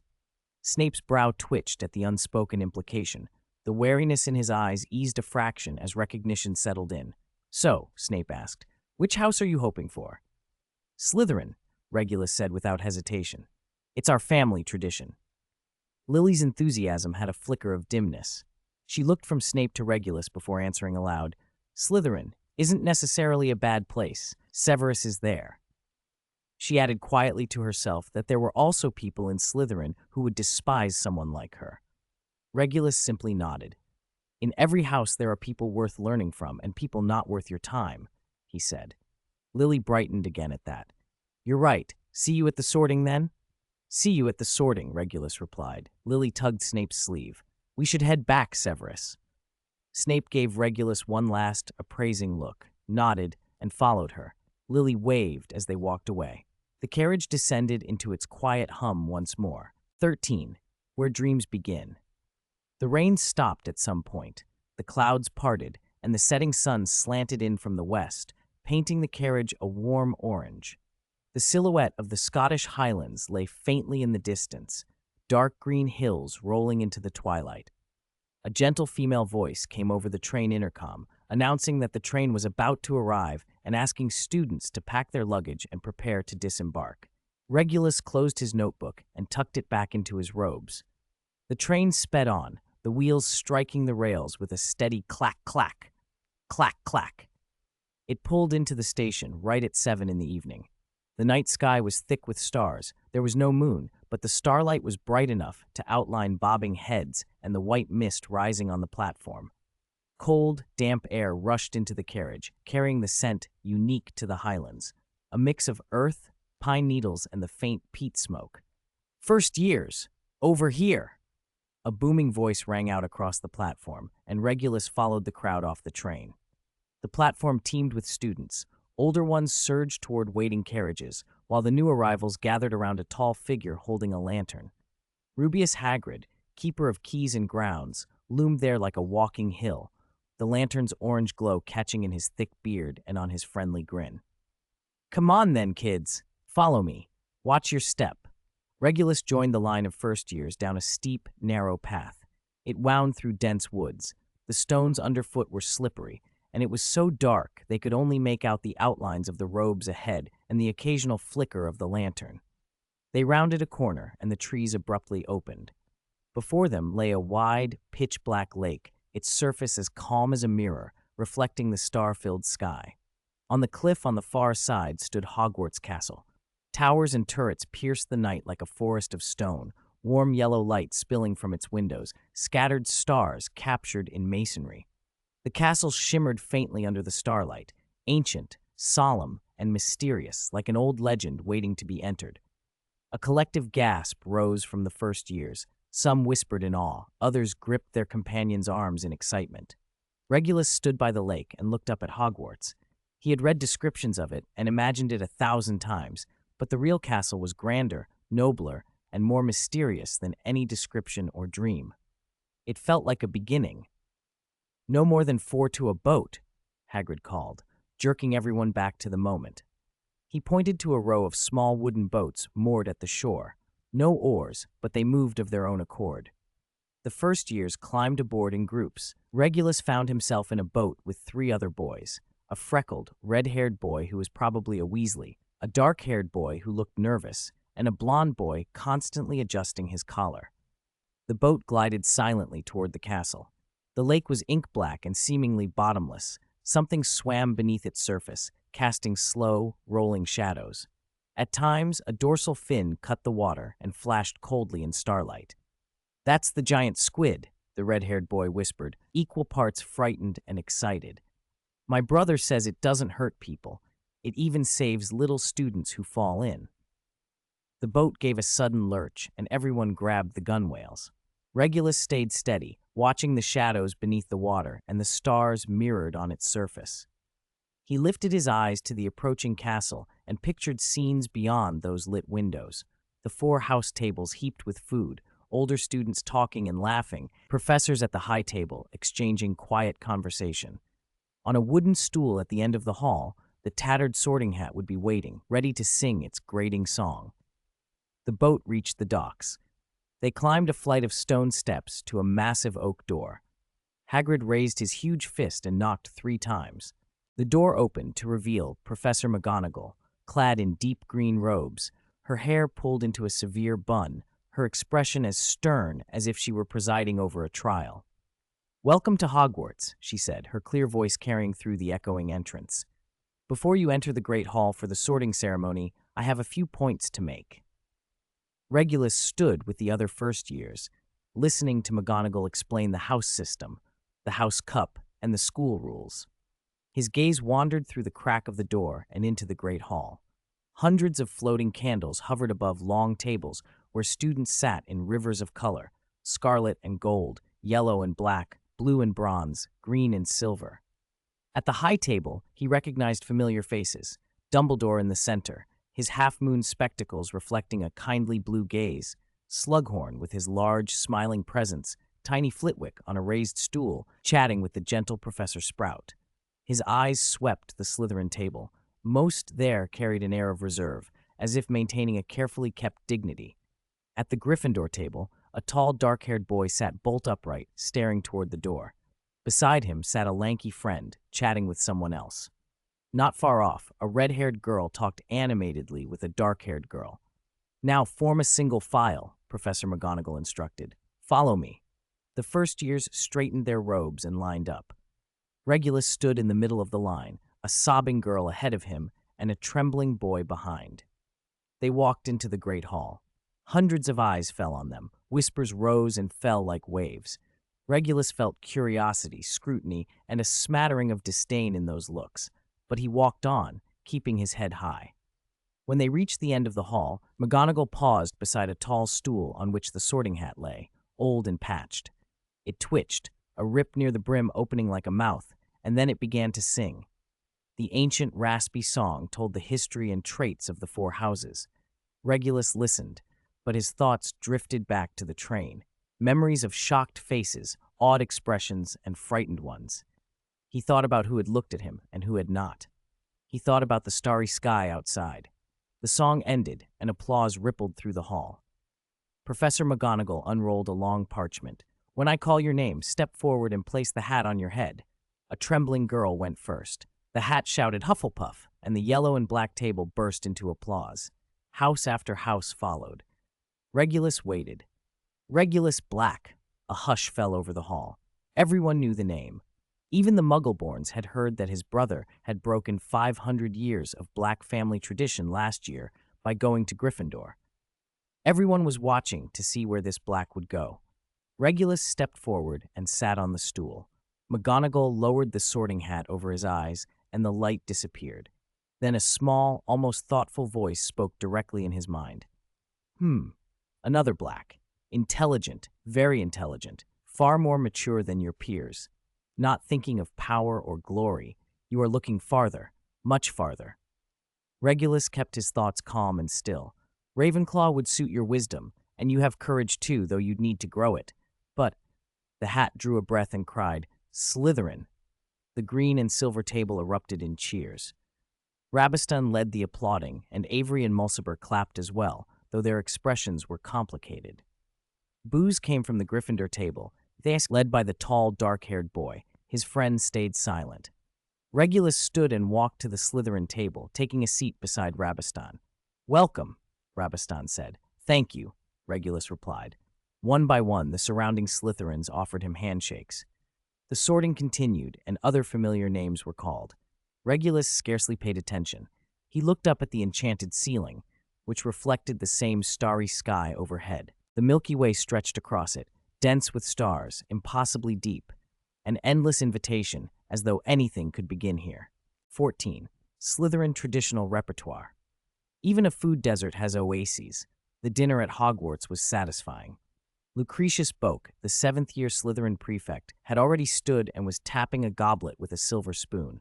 "Slytherin first years, follow me." Regulus and 11 other first years rose from the long table and followed him through the side door of the great hall, down the long spiral stone steps. The deeper they went, the cooler the air became. The walls smoothed into black marble, and torches burned with eerie emerald green flames. Finally, they stopped before a bare stone wall, upon which someone had crudely carved a stone snake. The prefect turned to face the first years. "I am Lucretius Boak, 7th-year prefect." His gaze swept over every face, lingering a moment longer on Regulus. "Welcome to Slytherin. Before we enter, let me make a few things clear. First, Slytherin values bloodline, ambition, and wisdom. All three are indispensable. Second, loyalty is paramount here. Loyalty to our own. Your roommates and classmates are your most reliable allies or your most dangerous enemies. Third, Slytherin does not welcome weakness. Crying and tattling will only make you a laughingstock." His eyes moved over Regulus once more. "Finally, remember that the Black family's accident last year brought shame upon Slytherin. I hope that this year someone can redeem that reputation." That was practically a direct hint. Several first years stole looks at Regulus. He kept his expression calm and answered nothing. He knew there would almost certainly be a program tonight. The prefect turned to the stone wall and said clearly, "Honor." The stone snake's eyes glowed red, and the wall slid open silently. The Slytherin common room lay beyond. It was a long rectangular chamber hung with silver and green banners. One wall was entirely a sheet of thick, transparent glass, revealing the depths of the black lake outside. A giant squid drifted past, and glowing jellyfish floated like ghosts. The fireplace flames were the same deep emerald, burning without crackle. The furniture was dark wood inlaid with silver and upholstered in deep green velvet. Portraits of famous Slytherins throughout history watched the newcomers with stern gazes. Many upper-year students were already gathered. As the first years entered, all eyes turned toward them, curious, cold, mocking. Lucretius went to the fireplace. "You are free to move about. The first-year dormitory assignment list is on that wall over there." The first years surged toward the parchment nailed to the wall. Regulus made no rush. He stood where he was and surveyed the room. Then he heard someone mention his name, not calling it, but talking about it. The voice came from the sofa area on the right, where several fifth-year boys lounged. The speaker was a black-haired boy with a hooked nose and a mocking smile. Another Black. Why didn't you go to the lion's den with the other one? The boys around him laughed together, none of it kind. The common room dropped into a hush. Upper years ceased their conversations. Lower years held their breath. No one intervened. Everyone waited to see how the new Black would respond. Regulus turned slowly to face the speaker. "Are you talking to me?" His voice was calm, not raised. The hook-nosed boy arched an eyebrow. "If you are Regulus Black, then yes, I am talking to you." "I am. So do you have a problem?" Regulus had expected someone to step out. He had even welcomed it. The boy rose. He was a head taller than Regulus. The sleeves of his robes were embroidered in fine silver, the Travers family crest. "I'm just curious," the boy said as he approached. "Is this generation of the Black family also opinionated? Your brother picked Gryffindor, and you, how long do you plan to stay in Slytherin? A semester? Until you find more interesting friends?" A few lackeys laughed, closing in around Regulus. His gray eyes regarded the boy without any change of expression. "Mr. Travers," he said, using the surname. "If I recall correctly, the Travers family married into a Muggle merchant family in the 18th century to save their nearly bankrupt fortunes. That incident is recorded in detail in Chapter 7, Section 3 of the Secret History of Pureblood Families. Would you like me to quote the passage?" Pride flared across the boy's face. His color shot up. The whispers around them grew louder. Several older students exchanged looks. "What nonsense is that?" he barked. The Secret History of Pureblood Families, Broderick Bode, cites commercial contracts and marriage registrations of the time. Regulus's voice stayed even. "Shall I recite it?" The boy opened his mouth but could not form a retort. His fists bunched until his knuckles whitened. Regulus went on. "Of course, that was in the past. What matters is the present. You accused me of being opinionated. I don't think being opinionated is a failing. Blindly following others is pitiful." His gaze swept the common room. Travers's lackeys quickly averted their eyes. "Slytherin values wisdom. Wisdom means independent thought. It means knowing what is worth pursuing and what isn't worth mention. My brother chose his path, and I chose mine. That is having a mind of one's own. But you—" Regulus looked at the boy with a calm, yet unmistakably forceful presence. "You chose to prove your existence by a petty provocation on the first night the new students arrived. Is that your idea of having a mind of your own?" All eyes shifted to Travers. His face went from red to white and then greenish. He suddenly reached into an inner pocket, about to draw his wand. Regulus was faster. His own wand slid into his hand, and he gave a light tap in the air. The air in front of Travers warped. An invisible barrier snapped into place. When Travers's wand cleared the pocket, it met the barrier as if it had hit glass. With a crisp ting, it flew from his hand, spun toward the ceiling, and then stopped, suspended in midair. It hovered exactly intercepted and motionless. Regulus flicked his wrist almost casually. The suspended wand descended as if guided, landing steadily at Travers's feet, tipped down, settling lightly on the carpet. The whole motion was quiet, precise, elegant, no flourish, no visible anger. "If you really want to compete," Regulus said as he put his wand away, "you might at least learn how to keep hold of it." A few first years began to gasp, but Regulus stepped forward. The lackeys glanced at one another and silently made way. An upper-year girl moved to speak, but another stopped her with a shake of the head. Only Regulus's voice rang out in the common room, measured and clear. "Now, pick it up." His voice was not loud, yet everyone heard it. Someone looked to Lucretius, but the prefect made no move. Travers's face looked as though it might explode. His hair stood on end, his body trembled, and his eyes looked ready to consume someone. Regulus's expression remained calm, his bearing inscrutable. The image of a first year, making it impossible for a fifth year to even draw his wand, carried its own message. Powerful, not to be trifled with, ruthless. In an instant, the room's impression of Regulus shifted. From a Black with a traitor in the family to something far more dangerous. To do what he had done, Regulus didn't strictly need a wand, but he had promised Orion not to act out of character at school, so he used one. Travers's chest heaved.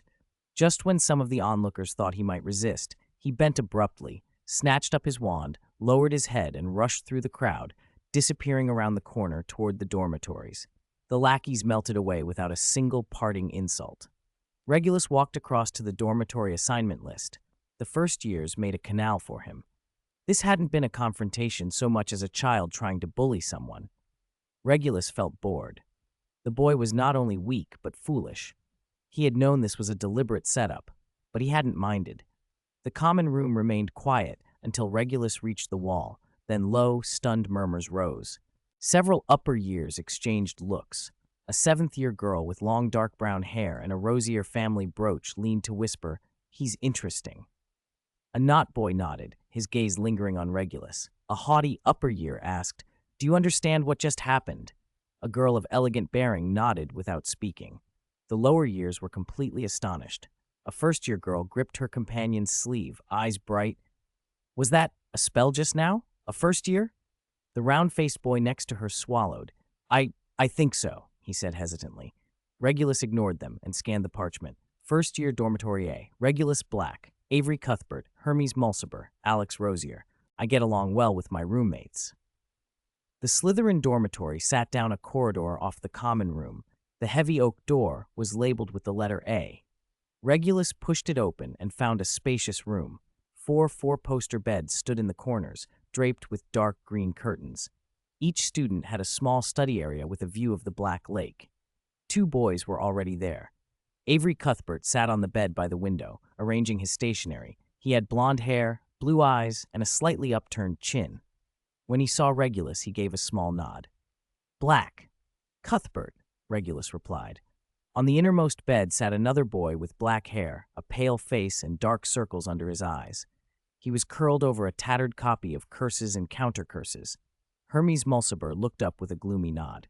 Regulus set his trunk on the last empty bed and began to unpack. He arranged his textbooks on the shelf by class, set out quills and ink, and hung his robes in the wardrobe. The door opened again and the fourth boy came in. Brown hair, gray eyes, a gentle expression, neatly kept robes. Alex Rosier, of a minor branch of the Rosier family, placed his trunk on the bed opposite Regulus. His parents worked in low-level ministry posts. They were pure bloods, if not from the main line. "Hello," Alex said softly. "I'm Alex Rosier." Avery glanced at him and gave a faint nod. "Cuthbert." Hermes didn't look up. Regulus answered, "Regulus Black." There was a subtle tension in the room. Regulus catalogued it without thinking. Avery was the arrogant core of the pure-blood set, Hermes a sullen enthusiast for the dark arts, Alex a gentle, rule-following peripheral pureblood. Avery looked at Regulus. "Back in the common room, you really humiliated Travers." Regulus didn't turn. "He made it easy." "My uncle's in the Department of Magical Law Enforcement, fairly high up," Avery added. "And," Regulus said. Avery gave him a satisfied smile. "So well done. The Traverses always put themselves at the top, but everyone knows their family has dirt." Regulus turned to face him. Avery leaned back against his headboard. "My father said Slytherin needs fresh blood this year. People with actual talent, not useless trash who live off their family trees." He looked Regulus over. "You don't look like trash." "What about you?" Regulus asked. Avery blinked, taken aback. "What?" Regulus pressed. "Are you trash?" Alex looked up from organizing his things, but said nothing. Avery caught Regulus's gaze, silent for 2 seconds, then answered, "You'll find out." Regulus inclined his head. "I look forward to it." Hermes' voice cut in, low and sharp. "That move, when you blocked that flying spell, how did you do it?" All eyes turned to Regulus. "The shield charm," he said, "plus a few little tricks." "What tricks?" Hermes pressed. "Can you even cast the shield charm?" Regulus asked in return. The shield charm was a medium difficulty defensive spell. Even many adult wizards couldn't cast it reliably. The Weasley twins once discovered that a surprising number of ministry employees couldn't produce a decent shield charm.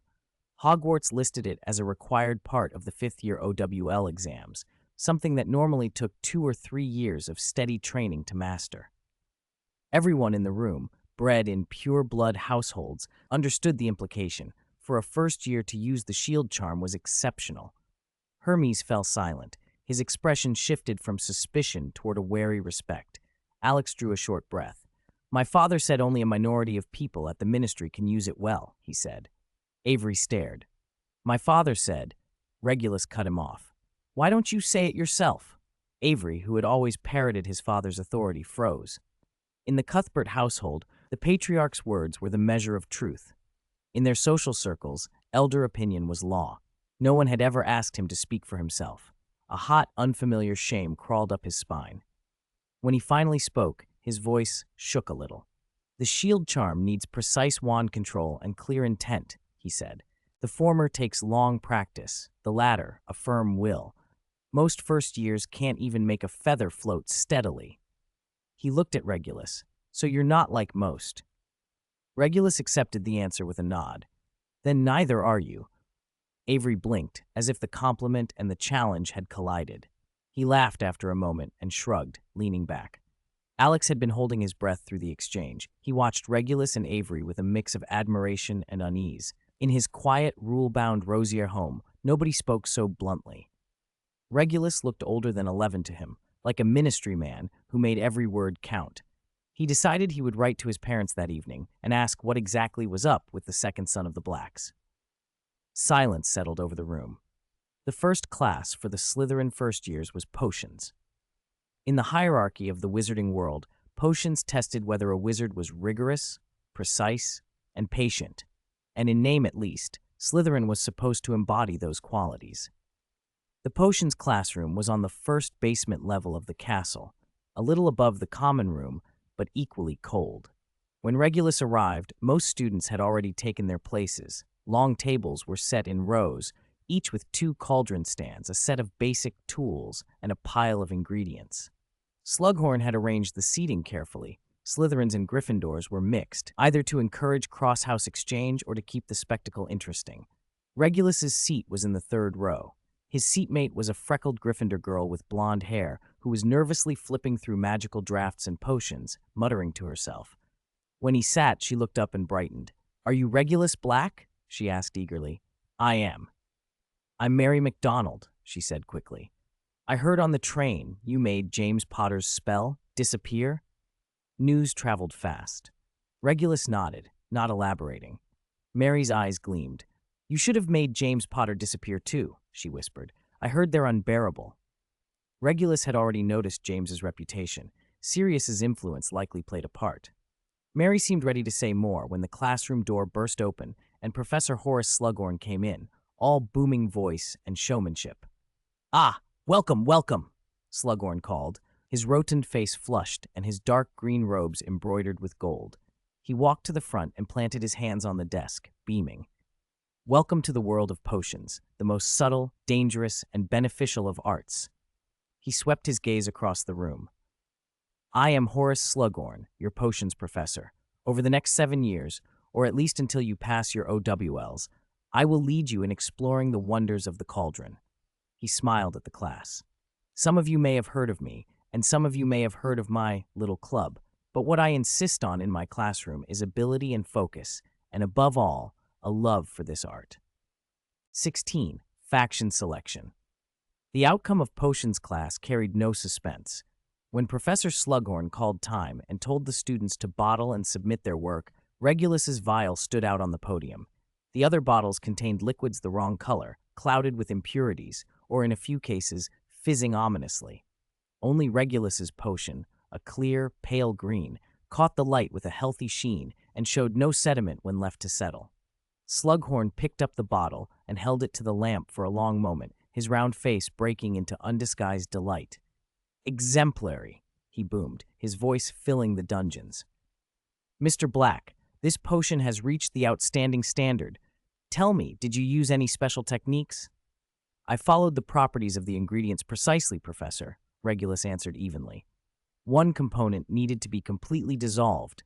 The quill tips carry the highest concentration of a particular alkaloid, and the neutralizing agent requires exact timing." Slughorn's eyes brightened. "You mentioned the highest concentration. Did you detect that yourself?" "Yes, Professor. I sensed a faint magical signature from the ingredients." A ripple of whispers ran through the room. First years did not commonly speak of sensing auras around potion components. Slughorn gave Regulus an appraising look, chose not to press further, and nodded. "Come to my office after class, Mr. Black." After lessons, Regulus spent 10 minutes in Slughorn's office. The fat professor proudly showed off jars of rare ingredients, hinted at the existence of the Slug Club, and pressed a small bottle of diluted Felix Felicis into Regulus's hand as encouragement. Even diluted, it was an astonishing gift for a first year. "Keep this talent up, child," Slughorn said, patting his shoulder as he saw him out. "Potions requires nimble hands, but also sharp perception. You have it." Regulus thanked him and slipped the bottle into the inner pocket of his robes. Used well, it could save a life. Used poorly, it could cause trouble. Transfiguration met him next in a bright second-floor classroom where sunlight slanted through wide windows and the air smelled faintly of wood and parchment. Professor McGonagall stood at the podium in severe dark green robes, her hair coiled in its customary bun and her expression more forbidding than usual. "Transfiguration," she announced once everyone was seated, "is the most intricate, the most dangerous, and the most elegant discipline in magic. It demands precise incantation, resolute intent, and an understanding of matter." She tapped her wand against a match on the desk, and it became a needle. "Today we begin with the basics. Match-to-needle transfiguration." Matchsticks were handed out, and the room filled with muttered incantations and tentative wand movements. Most students produced warped, half-formed things, objects neither match nor needle. Regulus picked up the match before him and studied it, the alignment of the wood fibers, the composition of the sulfur head, the density of the shaft. Transfiguration required guiding these structures into a new, stable arrangement, reforming wood into a metallic crystalline lattice, condensing the sulfur into a sharp point while preserving continuity. He raised his wand and spoke the incantation softly, "Vera Verto." The tip of his wand tapped the match once. The stick shivered, then began to change. The brown wood took on a silver-white sheen, the grain smoothed away, and the sulfur head contracted into a fine point. In 3 seconds, the change was complete. A perfect needle lay on the desk. Straight, balanced, its tip keen and bright. Professor McGonagall happened to be passing and stopped. She picked up the needle, held it to the light, and for the first time that term, a flicker of surprise crossed her face. "Perfect transfiguration," she said. "One attempt, no repeats, no residue. Mr. Black, have you practiced this spell before?" "I have studied the principles, Professor," Regulus replied. "This is the first time I have applied them to a match." Principles? The stability of material structures and conversion efficiency. Regulus took the moment to ask a question that had been bothering him. "May I ask you something, Professor?" McGonagall arched an eyebrow. "Speak." "The purpose of transfiguration is to change an object," Regulus said, holding the needle. "From match to needle. But what exactly do we change? The object's essence, or only its outward form? If the former, has the match truly become a needle? If the latter, how does it differ from an illusion?" The room grew still. A few students struggling with their own matches looked up. McGonagall studied him for a long, measured second before answering. "That's a question for upper years, Mr. Black."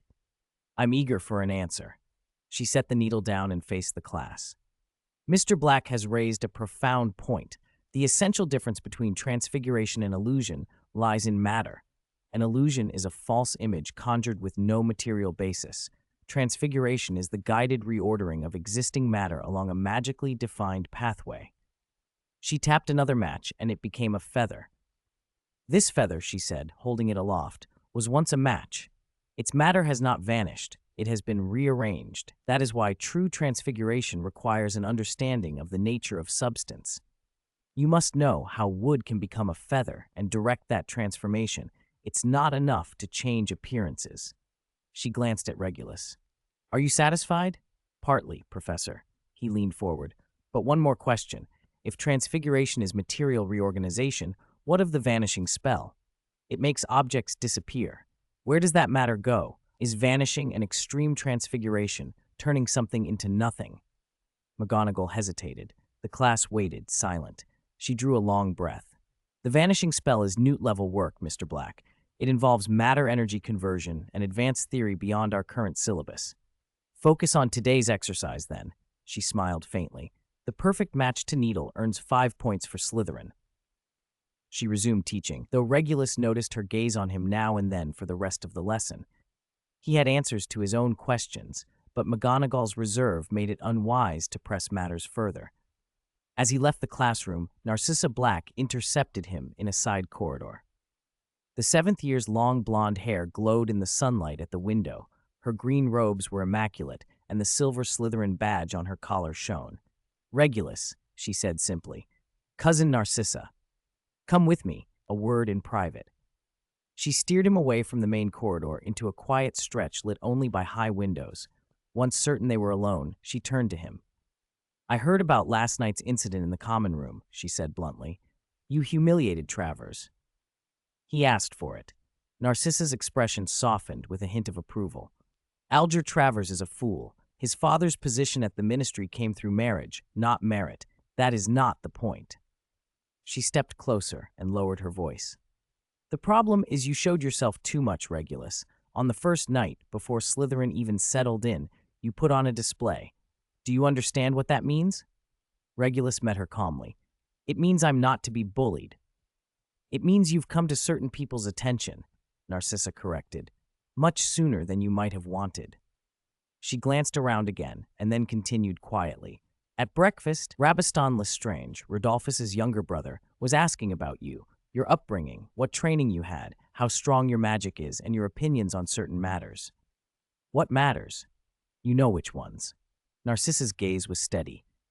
"That lord is taking notice of talented young wizards, especially those of pure-blood families. Your brother's betrayal damaged the Black name in that lord's eyes, but now you've appeared, a younger Black, seemingly more talented and more— Is this even possible?" Narcissa's tone turned serious. "Bella already knows. She will contact you soon, perhaps by letter, perhaps by coming to Hogwarts in person. She will test you, evaluate you, and then decide whether to recommend you to that lord." Regulus fell silent for a few seconds. Reading Taiwanese novel selections during his spare time was oddly relaxing. "So, what's your advice?" he asked. "Tone it down. At least in public you can show talent, but not to that extent. At Hogwarts, especially with someone like 33 Slughorn who loves collecting geniuses, your reputation will spread fast. And if that reputation reaches the wrong ears, it will bring trouble or opportunity, depending on whose side you're on." "I've already toned it down," Regulus thought. "That's precisely the point. But it's still too early. 11-year-olds are meant to be observed, not employed as tools. Even that lord wouldn't have a child that young take on serious tasks. He's not some warlord who needs child soldiers." Narcissa's tone softened a little. "I'm not lecturing you, Regulus. You're cleverer than I was at your age." "I've known that since you were 5, Regulus replied. "But clever people sometimes trust themselves too much and ignore their surroundings." Regulus nodded. "Thanks for the reminder, cousin. I have my own considerations." "I knew you'd say that." "Bah," Narcissa sighed. "All right, but remember, last night's business isn't over. Travers won't let it go. He might not trouble you personally, but he'll send others, upper years, or his lackeys. That fits Slytherin rules. I'm ready for them anytime." Facing his relatively close 34, Regulus relaxed, his tone becoming more casual. Narcissa watched him for a long moment, then suddenly smiled. "You know what? Sometimes I think you and Sirius are very much alike, not just in looks. You both have that bone-deep recklessness. He channels it into rebellion, you, elsewhere." She turned to leave, then stopped. "One more thing. Lucius Malfoy is very interested in you, not that way. If he wants to meet you, be polite and be cautious." Regulus nodded. "I know, your fiancé." With that, she left quickly, her robe tracing an elegant arc across the stone floor. Regulus walked toward his next class, History of Magic with Professor Binns. That would be the easiest lesson of the day. The Scottish Highlands sky that Friday was clear and washed clean. On the training lawn for flying, 20 broomsticks were lined up, worn clean sweeps, accumulated teaching aids from years of Hogwarts. Madame Hooch stood before them, short gray hair, eyes sharp as flint as she scanned the students. "All right, everyone, stand to the left of your broom." Her voice was loud and precise. "Hold out your right hand over the broom and say clearly, 'Up!'" The students complied, and a ragged chorus rose from the lawn. "Up!" At the front of the Gryffindor line, a red-haired boy covered in freckles, one of the Weasleys Regulus hadn't bothered to memorize, made his broom leap into his palm almost immediately, grinning smugly and drawing low cheers from his housemates. On the Slytherin side, Avery Cuthbert's broom rolled half a circle on the ground before reluctantly rising. He clicked his tongue in annoyance. Hermes Mulciber tried twice, and on the second attempt the broom jerked up violently, almost striking his chin. Regulus lowered his gaze to the old cleansweep at his feet. "Up," he said, his voice steady, neither urging nor hesitant. The broom trembled, paused, then settled into his open palm. "Excellent!" Madam Hooch paced briskly between the lines, inspecting. "Mr. Weasley, quick reaction. Now listen, when I count to 3, push off gently from the ground. Let the broom rise to about a foot off the ground, then hover. No higher than my shoulder. 1, 2, 3. Chaos followed. Brooms shot up, girls screamed, boys shouted bravado. At least 4 broomsticks went out of control and shot upward. One Gryffindor girl screamed and clung to her handle, saved only by a slowing charm from Madam Hooch. Regulus, by contrast, hovered exactly a foot off the ground, perfectly still. His body hardly moved, only the hem of his 30 robes fluttered rhythmically in the cold wind. "Merlin's beard. Look at that Slytherin," a boy in the Gryffindor line muttered. Nearby, a tall, thin boy called Benji Fenwick whispered to his companion, "He's as steady as if he's glued to the sky." Not far away, brown-haired Sarah Bones watched with interest. Her own hovering was decent, slight sway, a little bobbing as if drifting. But Regulus's steadiness was something else entirely. There was no extraneous movement. Every shift was exact, as if he already knew the broom's reaction a second before it happened. "Eyes forward. Don't look down," Madam Hooch shouted, pointing her wand and straightening several students who had begun to spin. "Now, try to move forward slowly." She demonstrated a gentle push and press. Feel the broom's response. Treat it like a living partner. The lines began to move awkwardly. Most first year's paths were crooked, their speeds erratic. Regulus glided forward about 15 feet, speed constant, path straight, then turned left as instructed. "Humph, putting on airs," a dark-haired, thick-browed, stocky boy in the Gryffindor ranks muttered. His own broom drew arcs left and right, a stark contrast to Regulus's composure. "He really does have better broom control, Alfred," the girl beside him said matter-of-factly. "Steady as a piece of wood." Alfred Prewett let his voice carry toward the Slytherin line. "Not moving a muscle, afraid of falling, perhaps. Flying takes nerve." A few Gryffindors chuckled.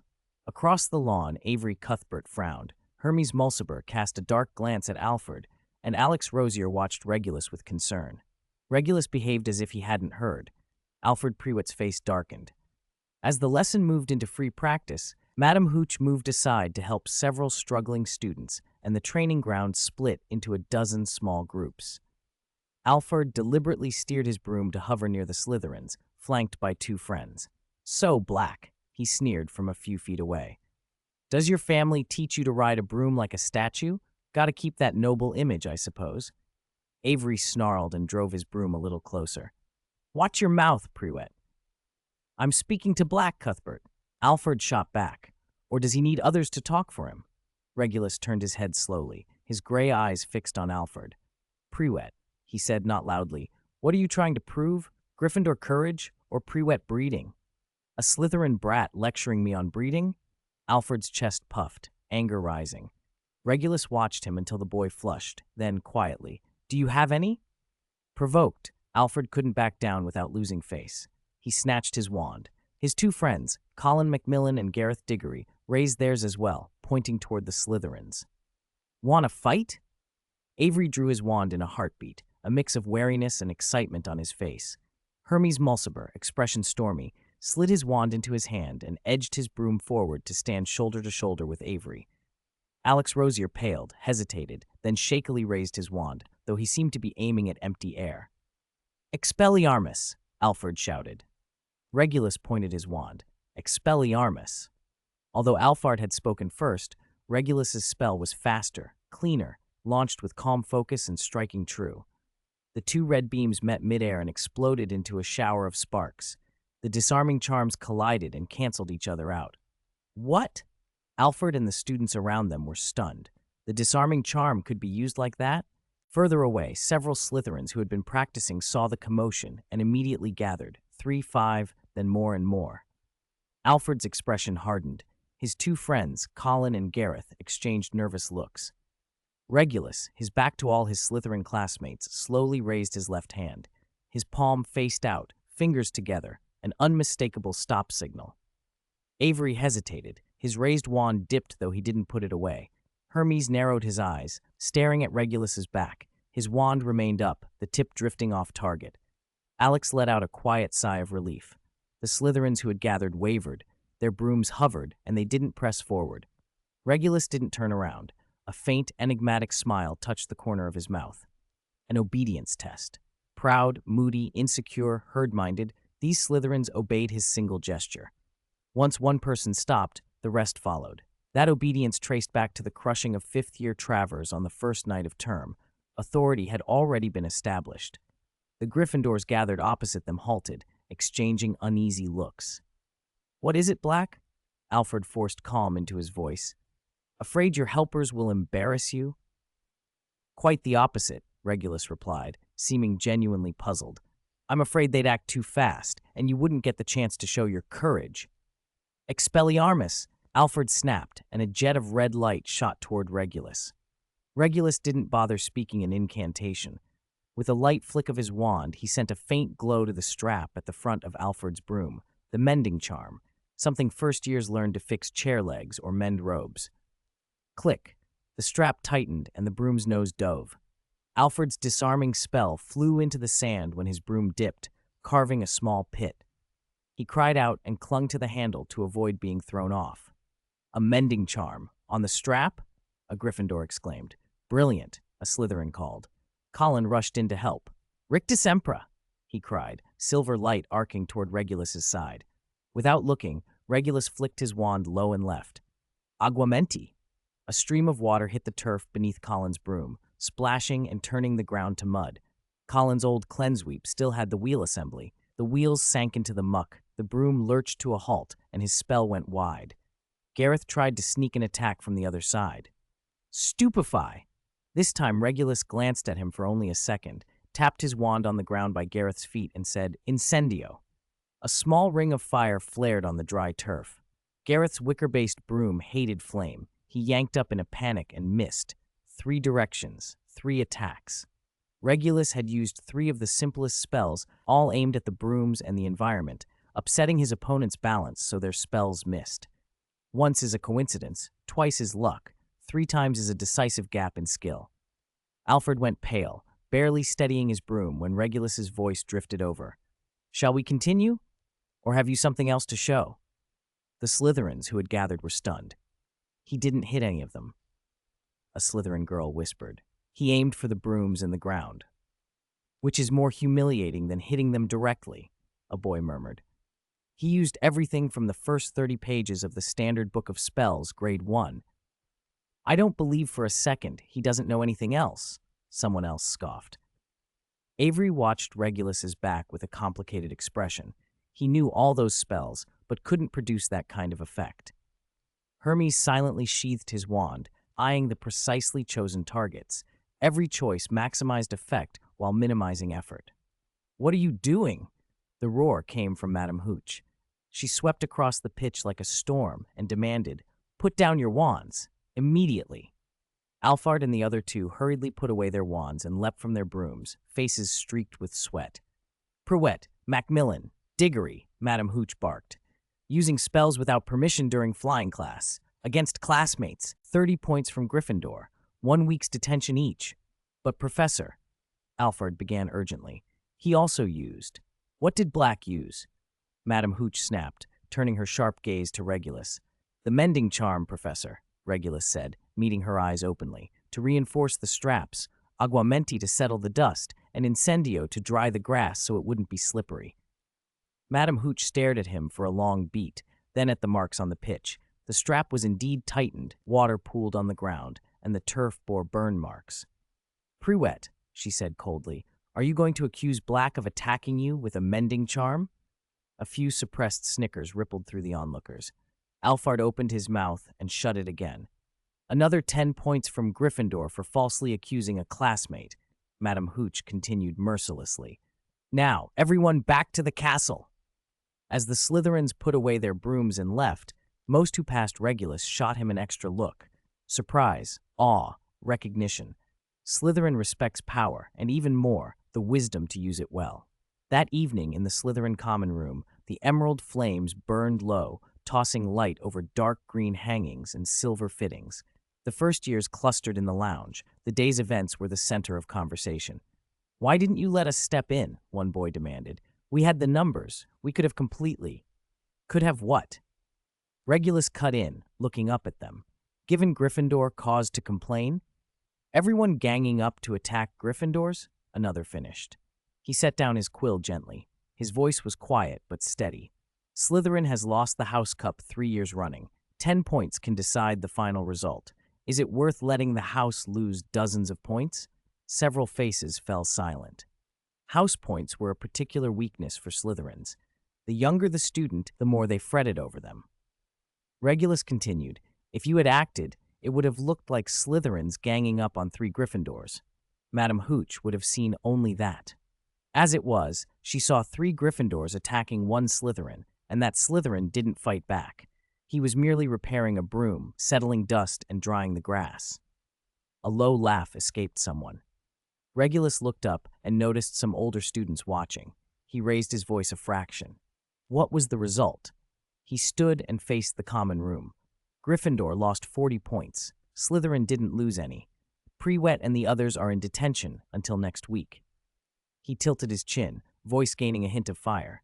And we earned respect. Madame Hooch saw restraint and discipline. The other houses saw that provoking Slytherin comes at a cost. At that moment, Prefect Lucretius Boak stepped over to the cluster of lower years.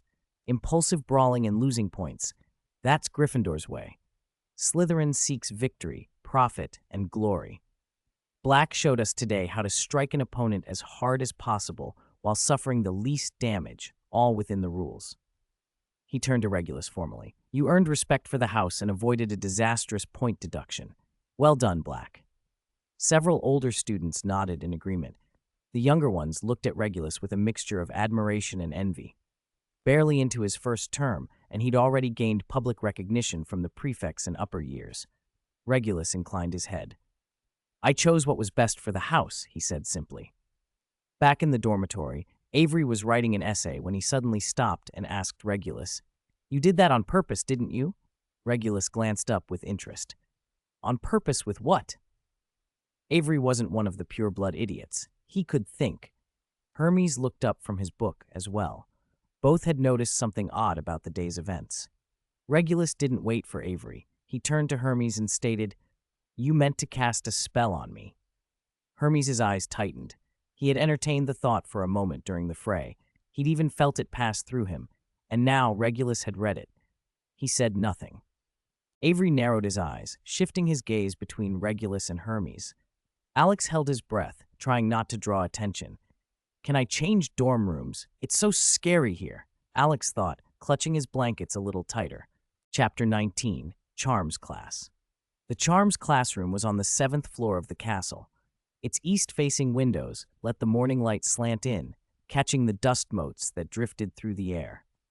Regulus sat in the second row of the Slytherin section, with Avery Cuthbert on his right and Alex Rosier, a single empty desk, away on his left. Alex was nervously flipping through the standard book of spells, grade 1, muttering the pronunciation of the levitation charm under his breath. "Relax, Rosier," Avery said with a sarcastic glance. "Professor Flitwick won't eat you." "I just want to make sure I get the pronunciation right," Alex whispered. The classroom door creaked, and Professor Phileas Flitwick practically floated in. He was so short, he had to stand on a stack of thick books to see over the podium, but the instant his bright eyes swept the room, everyone fell silent. "Good morning, children." Flitwick's voice was high but clear. "Today, we will learn the most basic of charms, the levitation charm. A simple spell, yes, but it contains the essence of magic." He waved his wand and picked up a white feather from a box on the podium. It rose and hovered in the center of the room. "Now repeat after me." He raised his wand. "Wingardium Leviosa." Remember 3 key points: the swish and flick of the wrist, an elongated O, and a light exhale on the sa. Feathers lay on each desk, and the classroom filled with uneven chanting. Regulus lifted his wand slightly. "Wingardium Leviosa." His voice was steady, his gesture precise. The feather rose slowly, steady as if held by an invisible thread, and hovered motionless in front of him. "Perfect! 5 points to Slytherin." Flitwick practically leapt off the stack and hurried to Regulus's desk. Look at this stability. No wobble at all. Mr. Black, have you practiced this before? It was the same question he once heard from Professor McGonagall. I simply listened carefully to your explanation, Professor, Regulus said humbly. Good. Very good. Flitwick waved his small hands excitedly. Mr. Black, would you demonstrate for the rest of the class? Of course. Regulus bowed slightly and let the feather fall, then recited the charm again. Under everyone's gaze, the feather rose to the same height. Pay attention to the gesture, Flitwick called to the class. Pronunciation is important, but the movement cannot be ignored. Remember, a swish. Regulus eased the feather back down onto the desk and looked up. Professor, may I ask a question? Ask away, child. When the levitation charm acts on an object, does it remove the object's weight, or does it use magic to build an invisible support around it? If the former, does the object's mass still exist? If the latter, is the support evenly distributed or concentrated at certain points? The room went quiet. Most students only thought about making the feather rise. None had considered the spell's underlying principle. Flitwick adjusted his tiny spectacles, a gleam of admiration in his eyes. What a sophisticated question. It's rare for a first year to think at such a level. He waved his wand and a feather from the podium floated up, paused, and then descended slowly. The answer is both, but at its core, the charm is a balance between magic and the object's mass. The levitation charm does not truly erase mass. Mass is an intrinsic property. Just as our souls cannot be separated from our bodies, magic cannot simply remove mass. What we do is use magic to act upon the object. He pointed at the hovering feather, and a faint silver glow seemed to wrap it. A wizard's magic repels gravity, while simultaneously cloaking the object evenly. Like a light cloak woven of magic, the supporting force is dispersed, so the object floats steadily without tipping. Regulus nodded and pressed on. But what if the object's mass changes? For example, if a drop of water lands on the feather, will the magic adjust on its own, or must the caster redirect it? A brilliant extension. Flitwick's excitement grew. Magic is connected to the caster. When an object's mass changes, the charm senses that change and will adjust, provided the caster maintains focus and the connection. If concentration falters, the magic dissipates and the object will fall or be dragged off course by the extra weight. The fact that you thought of this shows you've not only mastered the spell's motions, but you're thinking deeply. That is the mark of an outstanding witch or wizard. Thank you, Professor Flitwick. That was very enlightening. Regulus replied sincerely. Keep thinking like that. Another 5 points to Slytherin, Flitwick announced. The Slytherins murmured excitedly. Ravenclaws glanced over frequently. Regulus understood that Flitwick's explanation was the conventional teaching, but in his own mind he pictured it as the interaction between a magical field and a gravitational field. He just didn't have the words to put it that way here. Flitwick moved on to inspect other pupils, and the room filled again with the rise and fall of chanting. White feathers popped up, drifted lopsidedly, or refused to move. Alex Rosier had already tried 7 times. His feather would tremble a little, then suddenly shoot up to the ceiling and fall limp.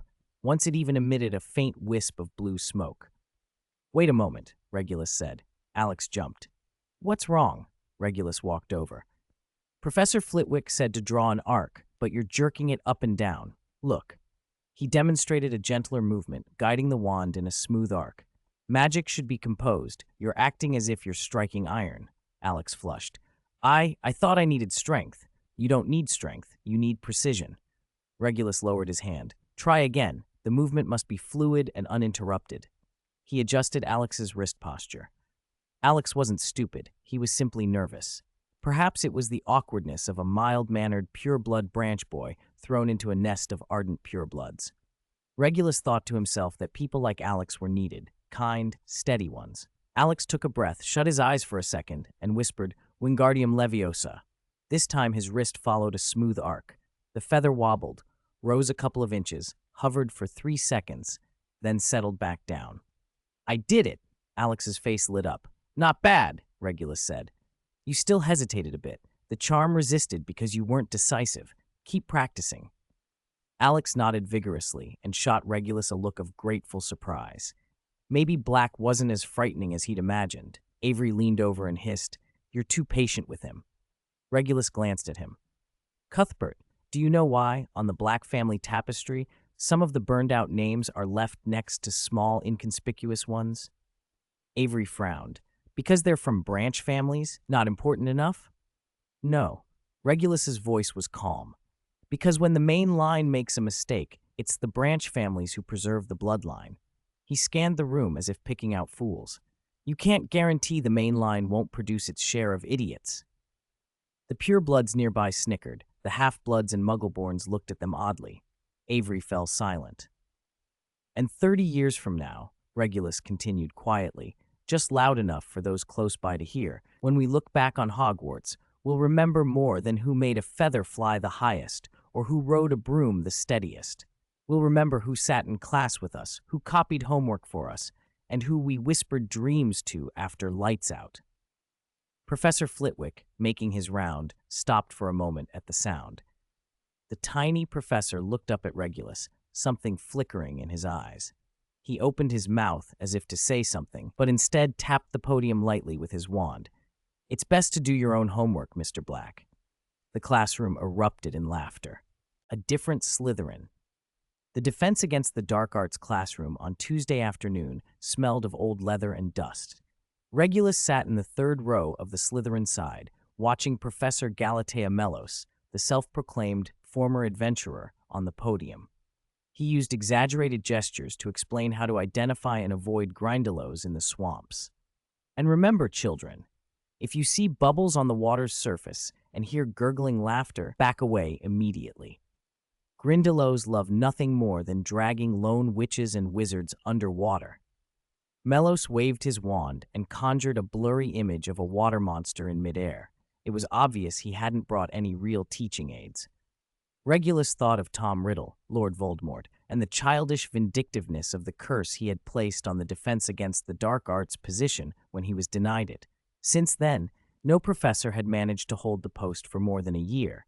They met misfortune, were forced to resign, or simply vanished. The curse was petty and cruel, and it seemed to have affected the quality of instruction. Perhaps professors subconsciously accepted the post as cursed and simply went through the motions, or feared that teaching too well would make the curse worse. Regulus watched Melos demonstrate how to use Lumos to disperse shadowy forms, noting the spell's uneven light, an apt illustration of the man's distraction. The first-year curriculum was insulting in its shallowness, recognizing a few low-level dark creatures, learning basic defensive gestures, and memorizing a handful of safety rules. All of it was covered in the first 2 chapters of The Dark Forces, a guide to self-protection. The rest of the time should have been spent practicing real responses. But there was no practice because Melos didn't teach it, and the students seemed perfectly content. The class was a waste of time. Self-study would be far more productive. The library was perhaps the quietest place at Hogwarts, free from the constant noise of young wizards. Regulus nodded to Madame Pince at the entrance and received her usual severe look. He headed straight to the magical theory and history section. Since arriving at Hogwarts, his physical training had progressed well, but he felt a bottleneck approaching. The body was merely a vessel for the soul. He could make the vessel stronger, but if the contents, what animated it, didn't increase as well, it would be an empty shell. That would be meaningless. A wizard's power came from magic, and mainstream theory said it originated in the soul and was expressed through the will. So could the mind itself be trained? He stopped at a shelf and scanned the spines. Most of the books were introductory works on meditation, mental focus, and occlumency. Their content was simple, but the direction was right. Regulus pulled out a thin, worn volume titled Consciousness and Magic, a study of ancient meditation techniques. The first chapter headline read, "Wizards change reality not merely through magic, but through the precedence of will." He read on. "The rune masters of old believed that magic is a bridge connecting the inner world with external reality. A strong will can leave a mark on the physical world through this bridge. Weather magic alters the skies, and earth-shaping spells warp the landscape. Essentially, the wizard's will forcibly rewrites reality through the medium of magic. Therefore, The difference in strength between wizards lies not only in the quantity of magic they possess, but in the intensity, clarity, and resonance of their will with reality. Resonance. Regulus closed the book and fell into thought. Why could some wizards easily cast advanced spells, while others struggled with even a levitation charm? Beyond age, knowledge, and raw magical power, what else mattered? He thought of Dumbledore, the greatest benevolent wizard of the age, especially skilled in transfiguration. The official texts never fully described it, but Regulus suspected Dumbledore could change weather, reshape the land, perhaps more. When magic reached that level, was it not will rewriting reality? And Lord Voldemort, his magic seemed another extreme, tearing. The Cruciatus ripped at sensation, Avada Kedavra severed the link to life, and a Horcrux was tearing one's own soul. These were considerations for later. For now, Regulus needed a way to strengthen his spirit. He searched the shelf thoroughly. In the bottom corner, he found a faded pamphlet with a nearly illegible cover, Astral Meditation, Training Mental Extension Through Stargazing. The author's name was blurred, but a penciled note on the title page caught his eye. Those who look up at the starry sky do not confine their vision to the earth. The paths of the stars are the universe's writing. Imitate it, understand it, and finally resonate with it. Resonance again. This was the one. He closed the pamphlet and slipped it behind a thicker book. Are you looking for something? A quiet voice asked from the next aisle. Regulus looked up and saw Lily Evans standing between the stacks, a pile of books in her arms, the top one titled Analysis of the Toxicity of Common Magical Plants. Miss Evans, Regulus said, and made sure the astral pamphlet was tucked away. Hide it for now, retrieve it later. Lily set her books down on a nearby table and flexed her arms. I heard you said some very interesting things in charms, she said, eyes bright and curious. Regulus raised an eyebrow. What did I say? Something about memories of Hogwarts, she replied. Someone in the Gryffindor common room told me you said that, in 30 years, what we'll miss most are the people we copied homework with. That reached the Gryffindor common room? Regulus couldn't help a small smile. A lot of people say it sounds odd coming from a Slytherin. Did I say that? He had said other things, but the gossip had condensed it to copying homework. That kind of sentiment doesn't need house labels, he said. When you think back to primary school, Muggle primary school, I mean, what do you remember most clearly? An exam rank, or the day someone shared their umbrella with you? Lily paused, then smiled. The umbrella. I left mine behind in first grade, and Martha Cotton held her big floral one over us both. We still got our shoulders wet, but we laughed all the way to the school gate. You see, Regulus nodded, a faint smile touching his lips. Magic doesn't change that. Wizards are people too, just with magic added. Lily leaned forward, her green eyes lively. You're not the Slytherin I pictured. He didn't answer directly. Instead, he asked, Do you know why the houses have classes together? Lily thought a moment. So we can get to know each other? Partially, Regulus said. More practically, after graduation, the houses disappear. When you work at the ministry, your colleagues won't be sorted by house. If you go to St. Mungo's, the attending physician could be a Ravenclaw. When you visit a shop, the owner might be a Hufflepuff. If you become an Auror, the person you're arresting might be a Gryffindor. Houses are student labels, not lifelong brands. Lily was quiet for a few seconds, then said softly, Thanks, I never thought of it like that. In truth, everyone is different, Regulus said seriously. Houses are broad categories, not strict identities. There are narrow-minded Ravenclaws, ambitious Hufflepuffs, and in Slytherin, there are also people who know how to share an umbrella, Lily finished for him. Regulus allowed himself a small, genuine smile. Perhaps. Lily Evans was, as canon held, a potions prodigy endorsed by Professor Slughorn, talented in a way that rivaled Severus Snape. Regulus knew his own future would almost certainly require high-level potions. Some needs could be discussed openly with Slughorn, but other, more secret matters demanded a private, reliable partner. Slughorn was useful, but he loved conversation and connections. Any favor asked of him would become club gossip. Snape might trade knowledge for secrets, but that relationship would always be conditional. A friendship built on mutual respect, however, was the sturdiest foundation. Beyond that, Lily herself was a crucial node in the wizarding world. In the years to come, She would be an example of a successful Muggle-born witch, the eventual mother of a pivotal figure, and the emotional center of many events in the canonical story. Making a friend of hers now was like weaving his own thread into the fabric of the future. If the day came when he needed a potion no one else knew about, or an absolutely dependable ally, Regulus had little doubt she would be someone he could trust.